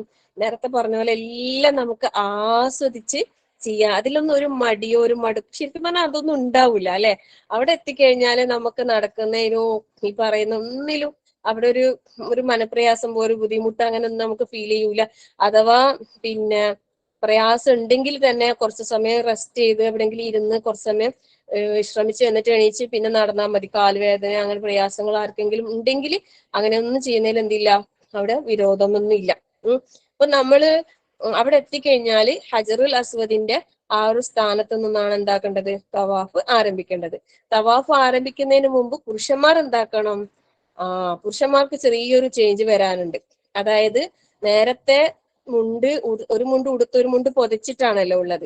അവിടെ തവാഫ് ആരംഭിക്കുന്ന സമയത്ത് പുരുഷന്മാർ എന്താക്കണം? മുണ്ടിന്റെ ആ ഒരു ഇത് വലത് കക്ഷത്തിലൂടെ എടുത്തിട്ട് ഇടത് ചുമലിലേക്ക് ഇങ്ങനെ കെട്ടി വെക്കണം. അപ്പം വലത് ഭാഗത്തെ ആ തോൾ ഇങ്ങനെ പുറത്തേക്ക് കാണുന്ന രീതിയിൽ. മനസ്സിലായ? മറ്റേ ഈ പൂനൂലിലോ ഇതാക്കുന്ന പറയുന്നില്ലേ, അതെല്ലാം പോലെ തുണിന്റെ ആ ഷേപ്പ് മാറി. ഈ വലത് കൈയിന്റെ തോൾ ഭാഗം പുറത്തേക്ക് കാണുന്ന രീതിയിൽ തുണി എന്താക്കണം, അടിയിലോട്ട് എടുത്തിട്ട് ഇങ്ങനെ ഇടുക വേണ്ടത്. ഈ കക്ഷം പുറത്തേക്ക് കാണുന്ന രീതിയിൽ, വെളിവാകുന്ന രീതിയിലാണ്. ഇടത് ഭാഗത്തെ തോൾ എന്താക്കണം, മറഞ്ഞിരിക്കണം. വലത് ഭാഗത്തെ തോള് വെളിവായിട്ട്. ഇതാണ് ഈ ഒരു രീതിയിൽ തുണി ധരിക്കുന്നതിന് ഇൽത്തിബാഹ് എന്നാ പറയാ. തവാഫ് തുടങ്ങുന്ന ആ ഒരു സമയത്ത് മാത്രമേ ഇങ്ങനെ ചെയ്യാൻ പാടുള്ളൂ. പിന്നെ അപ്പൊ ആ രീതിയിലാണ് തവാഫ് ചെയ്യുമ്പേ ഇത് വേണ്ടു. തവാഫ് കഴിഞ്ഞാൽ പിന്നെയും എന്താക്ക, ആ തുണി സാധാരണ പോലെ തന്നെ പൊതിച്ചിട്ടാണ് പിന്നെ സായി ചെയ്യേണ്ടത്. സായി ചെയ്യുമ്പോ സാധാരണ പോലെ നേരത്തെ ഇതേപോലെ ഇത് ചെയ്യേണ്ടത്. പിന്നെ തവാഫ് തുടങ്ങുമ്പോൾ മാത്രമേ ഈ രീതിയിൽ നമ്മൾ തുണിന്റെ ആ ഒരു പൊസിഷൻ മാറ്റേണ്ടതുള്ളൂ. അത് ആ ഒരു സമയത്ത് മാത്രമേ ചെയ്യേണ്ടുള്ളൂ. അല്ലാതെ ഇഹ്റാമിൽ പ്രവേശിച്ച മുതൽ ചില ആൾക്കാർ അങ്ങനെ ചെയ്യുമ്പോൾ അങ്ങനെ ചെയ്യാൻ പാടില്ല. കാരണം അത് റസൂൽ സല്ലല്ലാഹു അലൈഹി വസല്ലമയുടെ സുന്നത്തിന് വിരുദ്ധമാണ്. പിന്നെ സ്ത്രീകൾക്ക് പ്രത്യേകിച്ച് ഈ വിഷയത്തിൽ എന്തില്ല, നിർദ്ദേശങ്ങളൊന്നുമില്ല. സാധാരണ പോലത്തെ ആവേശവും ഇതൊക്കെ തന്നെ, അതിലൊന്നും ഒരു മാറ്റവും ഇല്ല. അപ്പൊ നമ്മൾ തവാഫിന് വേണ്ടിയിട്ട് നേരെ അടുത്തേക്ക് പോകാം, ഹജറുൽ അസ്വദിന്റെ അടുത്തേക്ക് പോകാം അല്ലെ. ഹജറുൽ അസ്വദിന്റെ അടുത്തേക്കൊന്നും ഈ ഹജ്ജിന്റെ സീസണിലെല്ലാം നമ്മളെ പോലത്തെ സാധാരണക്കാർക്കെല്ലാം പോകാൻ കഴിയാന്ന് പറയുന്നത് നല്ല പ്രയാസം. അങ്ങോട്ടേക്ക് എത്തൂല. അവിടെ എത്തിയിട്ട് ഒന്ന് തൊടാനും മുത്താനെല്ലാം കഴിഞ്ഞിട്ടുണ്ടെങ്കിൽ നല്ല തന്നെ. പക്ഷെ അവിടെ നല്ല തിരക്കായിരിക്കും. അവിടെ തിക്കി തിരക്കിയിട്ട് നമ്മള് പിന്നെ അങ്ങോട്ട് അതിന്റെ ഉള്ളിലേക്കൊന്നും പോവണ്ട കേട്ടോ. പറ്റുമെങ്കിൽ മാത്രം. അല്ലെങ്കിൽ എന്താക്കിയാൽ മതി, നമ്മൾ വലത് കൈ കൊണ്ട് ഒന്നിങ്ങനെ ആംഗ്യം കാണിച്ചാൽ മതി. ഒന്നിങ്ങനെ ആംഗ്യം കാണിച്ചിട്ട് എന്താ പറയണം, ബിസ്മില്ലാഹ് വല്ലാഹു അക്ബർ. അപ്പൊ അതിന്റെ നേരെ നിന്നിട്ട് കൈകൾ ഉയർത്തി ആംഗ്യം കാണിച്ചിട്ട് ബിസ്മില്ലാഹി അള്ളാഹു അക്ബർ, അള്ളാഹുവിന്റെ നാമത്തിൽ, അള്ളാഹുവാണ് ഏറ്റവും വലിയവൻ എന്ന് പറഞ്ഞിട്ട് തവാഫ് ആരംഭിക്കാം. അങ്ങനെ പിന്നെ നമുക്ക് പറ്റുന്നെങ്കിൽ മാത്രം ചുംബിച്ചാൽ മതി. അല്ലാന്നുണ്ടെങ്കിൽ അതിനു വേണ്ടി മെനക്കെടേണ്ടതില്ല. തവാഫെല്ലാം കഴിഞ്ഞിട്ട് സാവകാശം തിരക്കൊക്കെ ഒഴിഞ്ഞ സമയത്ത് മെല്ലെ അതിനൊരു ആഗ്രഹം ഉണ്ടെങ്കിൽ അതിന്റെ അടുത്തേക്ക് ഒന്ന് പോകണമെന്നല്ല ഉണ്ടെങ്കിൽ പിന്നെ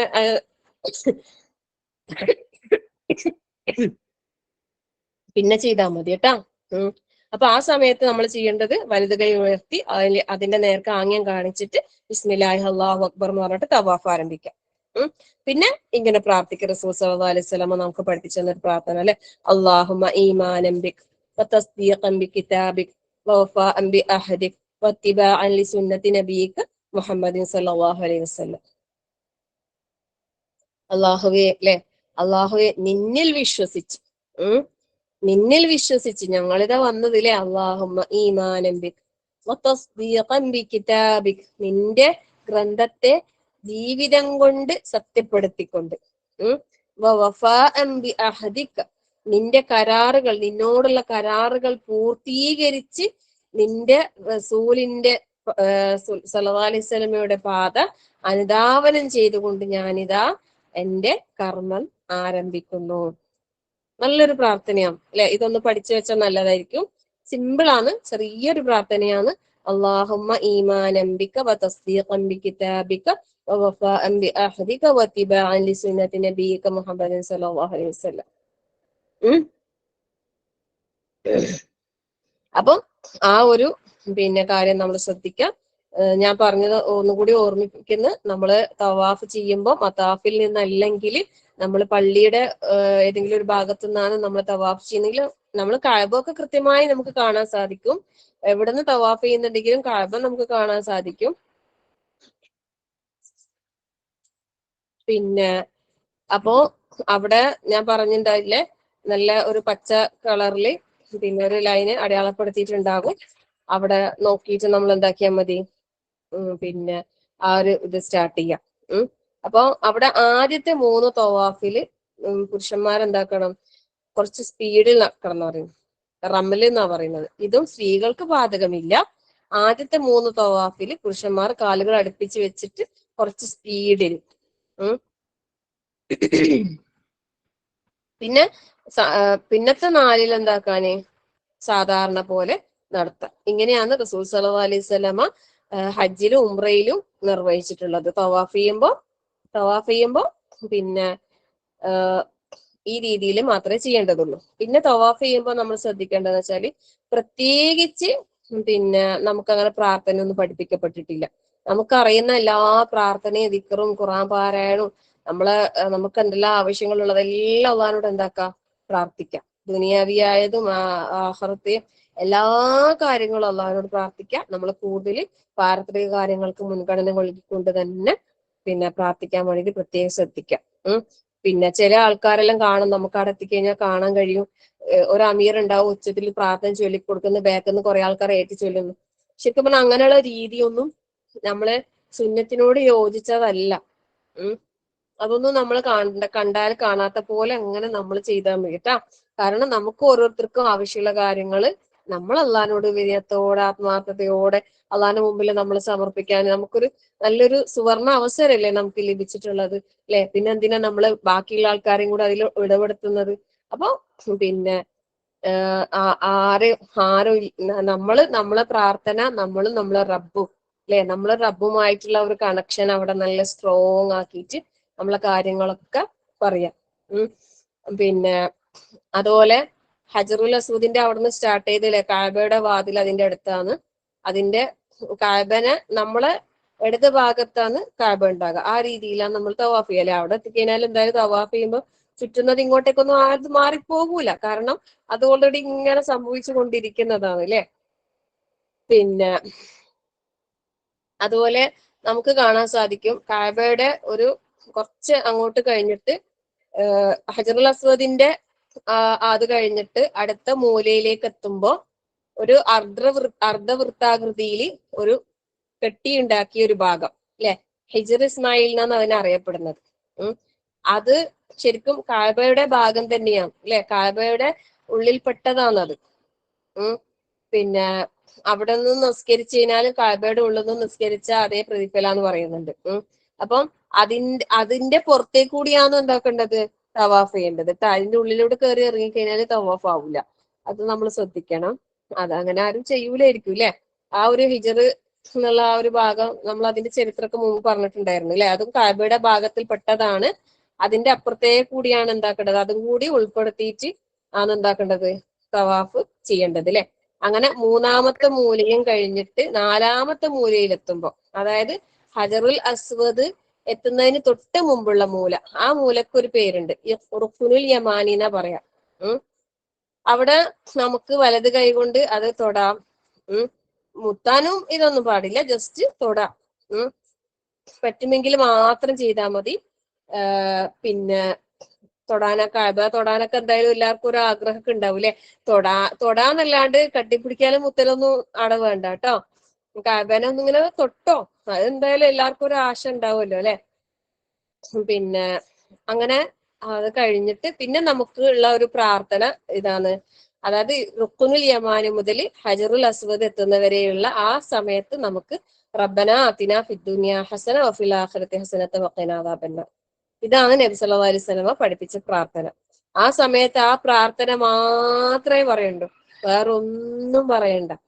റുക്കുനുൽ യമാനി ആ മൂല മുതൽ ഹജറുൽ അസ്വദിന്റെ ആ മൂല വരെ എത്തുന്ന ആ സ്ഥലം, താഴത്തുനിന്നാണെങ്കിൽ കുറച്ചേ ഉണ്ടാവും, മേലെ നിന്നാണെങ്കിൽ ഒരുപാട് നേരം നമുക്ക് അത്രയും. ശരിക്കും പറയുന്നത് നമ്മളെ ഈ ഒരു പ്രാർത്ഥന ഉണ്ടല്ലോ, ഈ റുക്നുൽ യമാനിന്റെയും ഹജറുൽ അസ്വദിന്റെയും ഇടയിലുള്ള ഈ ഒരു പ്രാർത്ഥനയിലെ ഈ ഒരു ദുആ നമ്മളത് സ്വീകരിച്ചാൽ തന്നെ അത് തന്നെ നമ്മൾ ജീവിതത്തിന് മദീന പറയാം. അത്രമാത്രം പ്രാർത്ഥന എന്തായാലും സ്വീകരിക്കും. ഈ പ്രാർത്ഥനയാണെങ്കിലോ വളരെ വളരെ വളരെ വളരെ നല്ലൊരു പ്രാർത്ഥനയാണ്, അല്ലെ? അത്രയും റസൂൽ സല്ലല്ലാഹു അലൈഹി വസല്ലമ ഇമ്പോർട്ടന്റ് കൊടുത്ത് ജീവിതത്തിൽ കൂടുതലായി അധികരിപ്പിച്ച നല്ലൊരു പ്രാർത്ഥനയാണ്. റബ്ബന ആതിന ഫിദ്ദുനിയ ഹസന വഫിൽ ആഖിറതി ഹസനത വഖിനാ അദാബന്നാർ. അല്ലാഹുവേ, അല്ലെ, ഞങ്ങൾക്ക് നീ ദുനിയാവിൽ നീ ഖൈർ പ്രദാനം ചെയ്യണേ അല്ലാഹുവേ, പരലോകത്തും നീ ഞങ്ങൾക്ക് ഖൈർ പ്രദാനം ചെയ്യണേ അല്ലാഹുവേ. വഖിനാ അദാബന്നാർ, ഞങ്ങൾ നരക ശിക്ഷയിൽ നിന്ന് ഞങ്ങളെ നീ കാത്തു സംരക്ഷിക്കുകയും ചെയ്യണമേ. അത്രയും പിന്നെ നല്ലൊരു പ്രാർത്ഥന. അപ്പൊ അങ്ങനെ നമ്മൾ നടന്ന് ഹജറുൽ അസ്വദിന്റെ അടുത്ത് എത്തുമ്പോ ഒരു തവാഫ്, അല്ലെ, ഒരു ചുറ്റിലേ ആവുന്നുള്ളൂ. അങ്ങനെ 7 തവണ നമ്മൾ ചെയ്യണം. ഓരോ തവണ ഹജറുൽ അസ്വദിന്റെ നേരെ എത്തുമ്പോഴും നമ്മൾ എന്താക്കണം, വലത് കൈ ഉയർത്തിയിട്ട് അള്ളാഹു അക്ബർ എന്ന് പറയണം. അപ്പോഴൊക്കെ അപ്പോഴൊന്നും നമ്മൾ ചുംബിക്കണമെന്നൊന്നുമില്ല കേട്ടോ. പിന്നെ ജസ്റ്റ് ഇങ്ങനെ കൈ കൊണ്ട് ഒരു ആംഗ്യം കാണിക്കുക, അള്ളാഹു അക്ബർ എന്ന് പറയാം. പിന്നെ തവാഫിന്റെ ഇടയിൽ എന്തെങ്കിലും അത്യാവശ്യം നമ്മളെ കൂടെയുള്ളവരോട് സംസാരിക്കുന്നതിനെ കൊണ്ട് വിരോധമൊന്നുമില്ല കേട്ടോ. അവിടെ നമുക്ക് എന്ത് സംസാരിക്കാനാന്നല്ലേ, സംസാരിക്കാനൊന്നുമില്ല. എന്നാലും ഇൻ കേസ് പിന്നെ എന്തെങ്കിലും സംസാരിക്കേണ്ടി വന്നാൽ അവിടെ വിരോധമൊന്നുമില്ല. അത് നമ്മൾ തവാഫൊന്നും ബാത്തിലായി പോകുകയൊന്നും ചെയ്യില്ല. കൂടെ ഉള്ളവരോട് സംസാരിക്കാൻ അത്യാവശ്യം വന്നാൽ അവിടെ നമ്മൾ സംസാരിക്കാനൊന്നും തോന്നൂല അല്ലെ. നമ്മളിങ്ങനെ ദുആയും നിക്കറൊക്കെ ആയിട്ട് അങ്ങനെ, ശരിക്കും പറഞ്ഞാലില്ലേ, ആരും ഒന്നിച്ചില്ലാണ്ട് നമ്മൾ ഒറ്റയ്ക്ക് ചെയ്യുന്നതായിരിക്കും കൂടുതൽ ഹൈർ എനിക്ക് തോന്നുന്നത്. പിന്നെ ഒറ്റപ്പെടും, പിന്നെ കാണാണ്ടായി പോകൂ, പിന്നെ വഴി അറിയൂല, അങ്ങനൊക്കെ വിചാരിക്കുന്ന ആളാണെങ്കിൽ കൈ കോർത്ത് പിടിച്ചിട്ട് ചെയ്തോ. അത് ഓരോരുത്തരുടെ ഇഷ്ടം അല്ലെ. അവിടെ നിന്ന് എന്ത് കൈ കോർത്ത് പിടിച്ചാലും എല്ലാം നാനാഭാഗത്തേക്കായി പോകുന്ന ഒരവസ്ഥയായിരിക്കും. ഒരു അമീറിന്റെ കൂടെ എല്ലാരും കൂടി ഒന്നിച്ചു പോയതായിരിക്കും. നമ്മളൊക്കെ ഉംറ തുടങ്ങുന്ന സമയത്ത് എല്ലാരും നല്ല റാഹത്തിൽ ഒന്നിച്ചുണ്ടായതാ. പക്ഷെ 1-2 ചുറ്റ് കഴിയുമ്പോഴത്തേക്ക് ആരെയും കാണുന്നില്ല, കെട്ടിയോനെയും കാണുന്നില്ല, ആരെയും കാണുന്നുണ്ടായിട്ടില്ല റബ്ബേ. അങ്ങനത്തെ ഒരു അവസ്ഥയാണ്. പക്ഷെ അള്ളാന്റെ ഭൂമി അല്ലെങ്കിൽ അള്ളാന്റെ വീട് അല്ലെ, അവിടെ നമുക്കൊരു ഭയമില്ല, പേടിയില്ല, എന്തായാലും ഒന്നുമില്ല. അതൊക്കെ നമ്മൾ അതിന്റെ സമയമാകുമ്പോ അതിന്റെ അടുത്ത് എത്തിക്കോളൂ അല്ലെ. അതുകൊണ്ട് നമ്മള് വിചാരിക്കുന്ന പോലെ ഇരിക്കൂല കാര്യങ്ങളൊന്നും. പിന്നെ പറ്റുന്നവർക്ക് കൈ കോർത്ത് പിടിച്ച് ചേർത്ത് പിടിച്ചിട്ടൊക്കെ ചെയ്യാം. അല്ലാത്തവർ അങ്ങ് രണ്ടും കൽപ്പിച്ച് അല്ലെ അള്ളാഹ് തവക്കുൽ ചെയ്ത് അങ്ങനെ അങ്ങ് നടന്നോളാം. നമ്മള് നടക്കേണ്ടൊന്നും വരൂല, നമ്മള് നടന്നോളും. അപ്പൊ അങ്ങനെ പിന്നെ തവാഫിന്റെ ഇടയിൽ പറഞ്ഞ, പക്ഷെ തമാശ പറയല്, അങ്ങനത്തെ കുശലാന്വേഷണങ്ങൾ പറയല്, അനാവശ്യ സംസാരങ്ങള് അതൊന്നും പാടില്ല കേട്ടോ.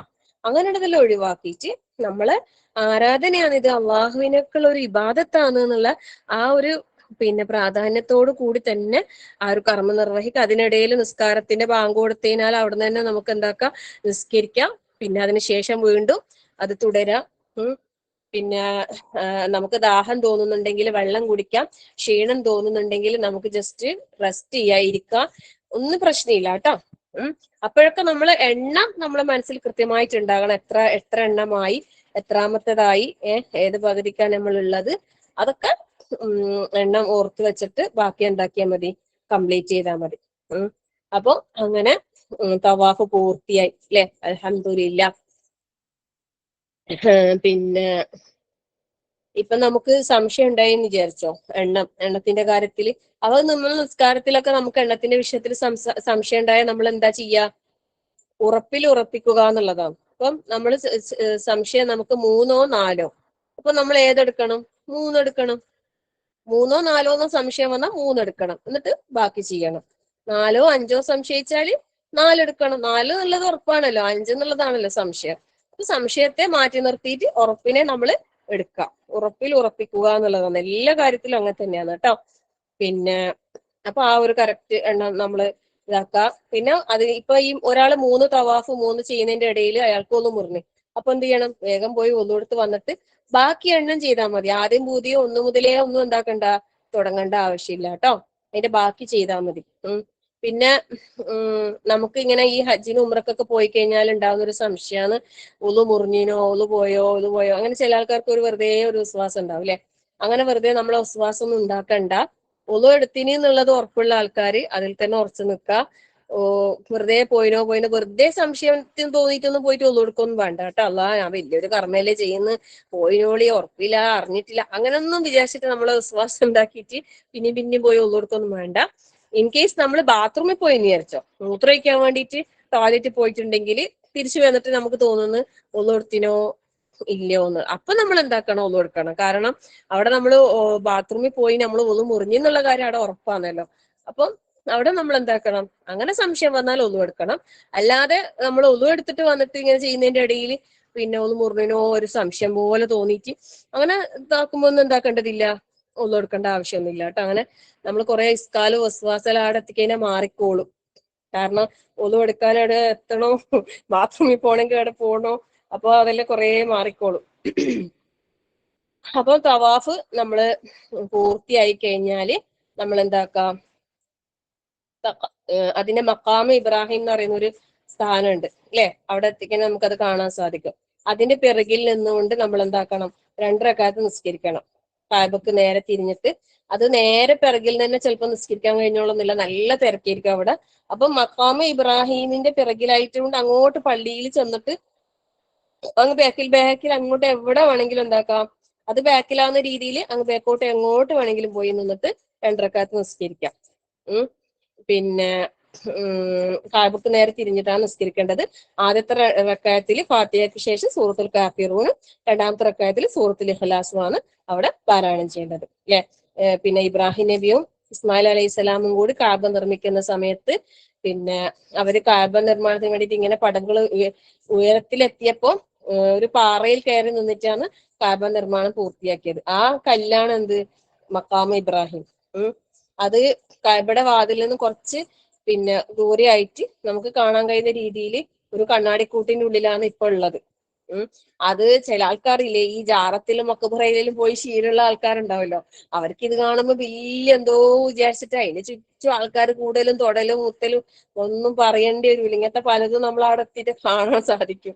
പക്ഷെ അങ്ങനെ പ്രത്യേകിച്ച് അത് തൊട്ടുമുത്തുന്നതിനോ അത് സ്പർശിക്കുന്നതിലൊന്നും എന്തില്ല, പ്രത്യേകിച്ച് പ്രതിഫലമൊന്നുമില്ല. പക്ഷെ അതിന്റെ പിറകിൽ നിന്നിട്ട് 2 റക്അത്ത് നിസ്കരിക്കുക, പ്രാർത്ഥിക്കാം. മക്കാമി ഇബ്രാഹിമിനെ മുന്നിൽ ആക്കിയിട്ട് നിസ്കരിക്കാൻ സൗകര്യപ്പെടുന്നില്ലെങ്കിൽ നമ്മളെ കുറച്ച് ബേക്കോട്ട് നിന്നിട്ട് ഹറമിൽ വെച്ച് നമുക്ക് എവിടെ നിന്ന് വേണമെങ്കിലും എന്താക്കാം, നിസ്കരിക്കാം. അതിനൊന്നും എന്തില്ല, വിരോധമൊന്നും ഇല്ല കേട്ടോ. അപ്പൊ ആ കാര്യങ്ങൾ നമ്മൾ ചെയ്യാം. അപ്പം തവാഫ് പൂർത്തിയാക്കി മക്കാമി ഇബ്രാഹിമിന്റെ പിന്നിൽ വെച്ചിട്ട് 2 റക്അത്ത് നമസ്കരിച്ച് ഇനി എന്താ അടുത്ത് ചെയ്യാനുള്ളത്? ഇനി നമുക്ക് ചെയ്യാനുള്ളത് സഅയാണ്. പിന്നെ സഫാ മർവക്കിടയിലുള്ള പിന്നെ സഅയ്. അപ്പൊ ഈ മക്കാമി ഇബ്രാഹിമിന്റെ പിന്നിൽ നിസ്കരിച്ചതിന് ശേഷം സംസം വെള്ളം കുടിക്കുന്നതും ഒരു സുന്നത്താണ് കേട്ടോ. അത് നബി സല്ലല്ലാഹു അലൈഹി വസല്ലമയുടെ ഒരു മാതൃകയുണ്ട്. റസൂൽ സല്ലല്ലാഹു അലൈഹി വസല്ലമ ശരിക്കും നമ്മൾ തവാഫൊക്കെ കഴിഞ്ഞാൽ ഒരു ഒരു ഉന്മേഷം കിട്ടാൻ നല്ല റാഹത്താണ്. സംസം വെള്ളം കുറച്ച് കുടിക്കുക, കുറച്ചൊന്ന് അല്ലെ മുഖത്തും ദേഹത്തൊക്കെ ഇങ്ങനെ റസൂൽ സല്ലല്ലാഹു അലൈഹി വസല്ലമ പുരട്ടിയിട്ടുണ്ട് എന്ന് പറയുന്നുണ്ട്. ഇന്നഹ മുബാറകത്തുൻ ഇന്നഹ തുആമുൻ തുഅമുൻ എന്ന് പറഞ്ഞത്, അതായത് നിശ്ചയമായും അത് അനുഗ്രഹീതമാണ്, അത് ഭക്ഷണത്തിന് ഭക്ഷണവുമാണ്. അതുപോലെ വഷിഫാഉൻ സുഖ്മി, രോഗത്തിന് ശമനവുമാണെന്ന് പറഞ്ഞിട്ടുണ്ട്. പിന്നെന്താ പറഞ്ഞത്? മാഉ സംസം ലിമാ ശുരിബ ലഹു, സംസം വെള്ളം എന്തിനാണോ കുടിക്കുന്നത് അതിനുള്ളതാകുന്നു. അപ്പൊ നമ്മൾ എന്താഗ്രഹിച്ച് എന്ത് ദുആ ചെയ്ത് കുടിച്ചാലും അത് സാധിക്കും. അങ്ങനൊക്കെ ഒരുപാട് ശ്രേഷ്ഠതകളും പ്രത്യേകത ഉള്ളതാണ് സംസം. അതിനെക്കൊണ്ട് കുളിക്കാനൊന്നും നേക്കരുത് അവിടെ വച്ചിട്ട് കേട്ടാ. ചില ആൾക്കാർ ഓവർ എന്തൊക്കെയോ കാണിക്കുന്നത് നമുക്ക് കാണാൻ സാധിക്കും. നമ്മൾ സംസം വെള്ളം കുറച്ച് കുടിക്കുക, വേണമെങ്കിൽ കുറച്ച് നമ്മളെ ദേഹത്തും വസ്ത്രത്തിലൊക്കെ ഒരു ഇത്തിരിയൊക്കെ ആയി ഒന്ന് മുകളിലൊന്ന് ജസ്റ്റ് ഒന്ന് തടവി അങ്ങനൊക്കെ ചെയ്യുന്നതിന് വിരോധമൊന്നുമില്ല കേട്ടോ. അപ്പൊ അത് കഴിഞ്ഞ് പിന്നെ അടുത്ത നമുക്ക് ചെയ്യാനുള്ളത് സഅയാണ് അല്ലെ. സഅയ് എന്ന് വെച്ചാല് നമുക്കറിയാം എന്താണ്, ശരിക്കും പറഞ്ഞാല് മസ്ജിദുൽ ഹറമിന്റെ പുറത്ത് സ്ഥിതി ചെയ്യുന്ന ഒരു ഉയരമുള്ള 2 കുന്നുകളാണ് സഫയും മർവയും. പക്ഷെ പള്ളി വികസിച്ച് പള്ളി വലുതായപ്പോ സഫയും മർവയും എന്തായി, പള്ളിയുടെ ഉള്ളിലായിപ്പോയി. ബാങ്ക് കൊടുക്കുന്നുണ്ടേ, ഒരു മിനിറ്റ്, ബാങ്ക് കഴിഞ്ഞിട്ട് ബാക്കി പറയാം.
അപ്പൊ പിന്നെ സഫ മർവന്റെ അടുത്തെത്തിയില്ലേ, സഫന്റെ ഭാഗത്തേക്കാണ് നമ്മൾ എന്താക്കേണ്ടത്, ആദ്യം പോകേണ്ടത്. ഇപ്പൊ പള്ളി വികസിച്ചപ്പോ ഈ സഫയും മറവയൊക്കെ എന്തായി പോയി, അതിന്റെ ഉള്ളിലായിപ്പോയി അല്ലെ. ഇപ്പൊ നമ്മൾ പോകുമ്പോ വലിയ കുന്നും മലയൊന്നും അവിടെ കാണൂല. അതിന്റെ കുറച്ച് ഭാഗം നല്ല പോളിഷ് ഒക്കെ ചെയ്ത് കണ്ണാടി പിന്നെ ചില്ലിന്റെ ഉള്ളിലായിട്ട് നമുക്ക് ഇങ്ങനെ ജസ്റ്റ് ആയിട്ട് കാണാൻ സാധിക്കും. ബാക്കിയുള്ള ഭാഗങ്ങളൊക്കെ നല്ല മാർബിൾ ഇട്ട് നല്ല എയർ കണ്ടീഷൻ ചെയ്ത് നല്ല സ്ഥലമായിട്ട് മാറിയില്ലേ.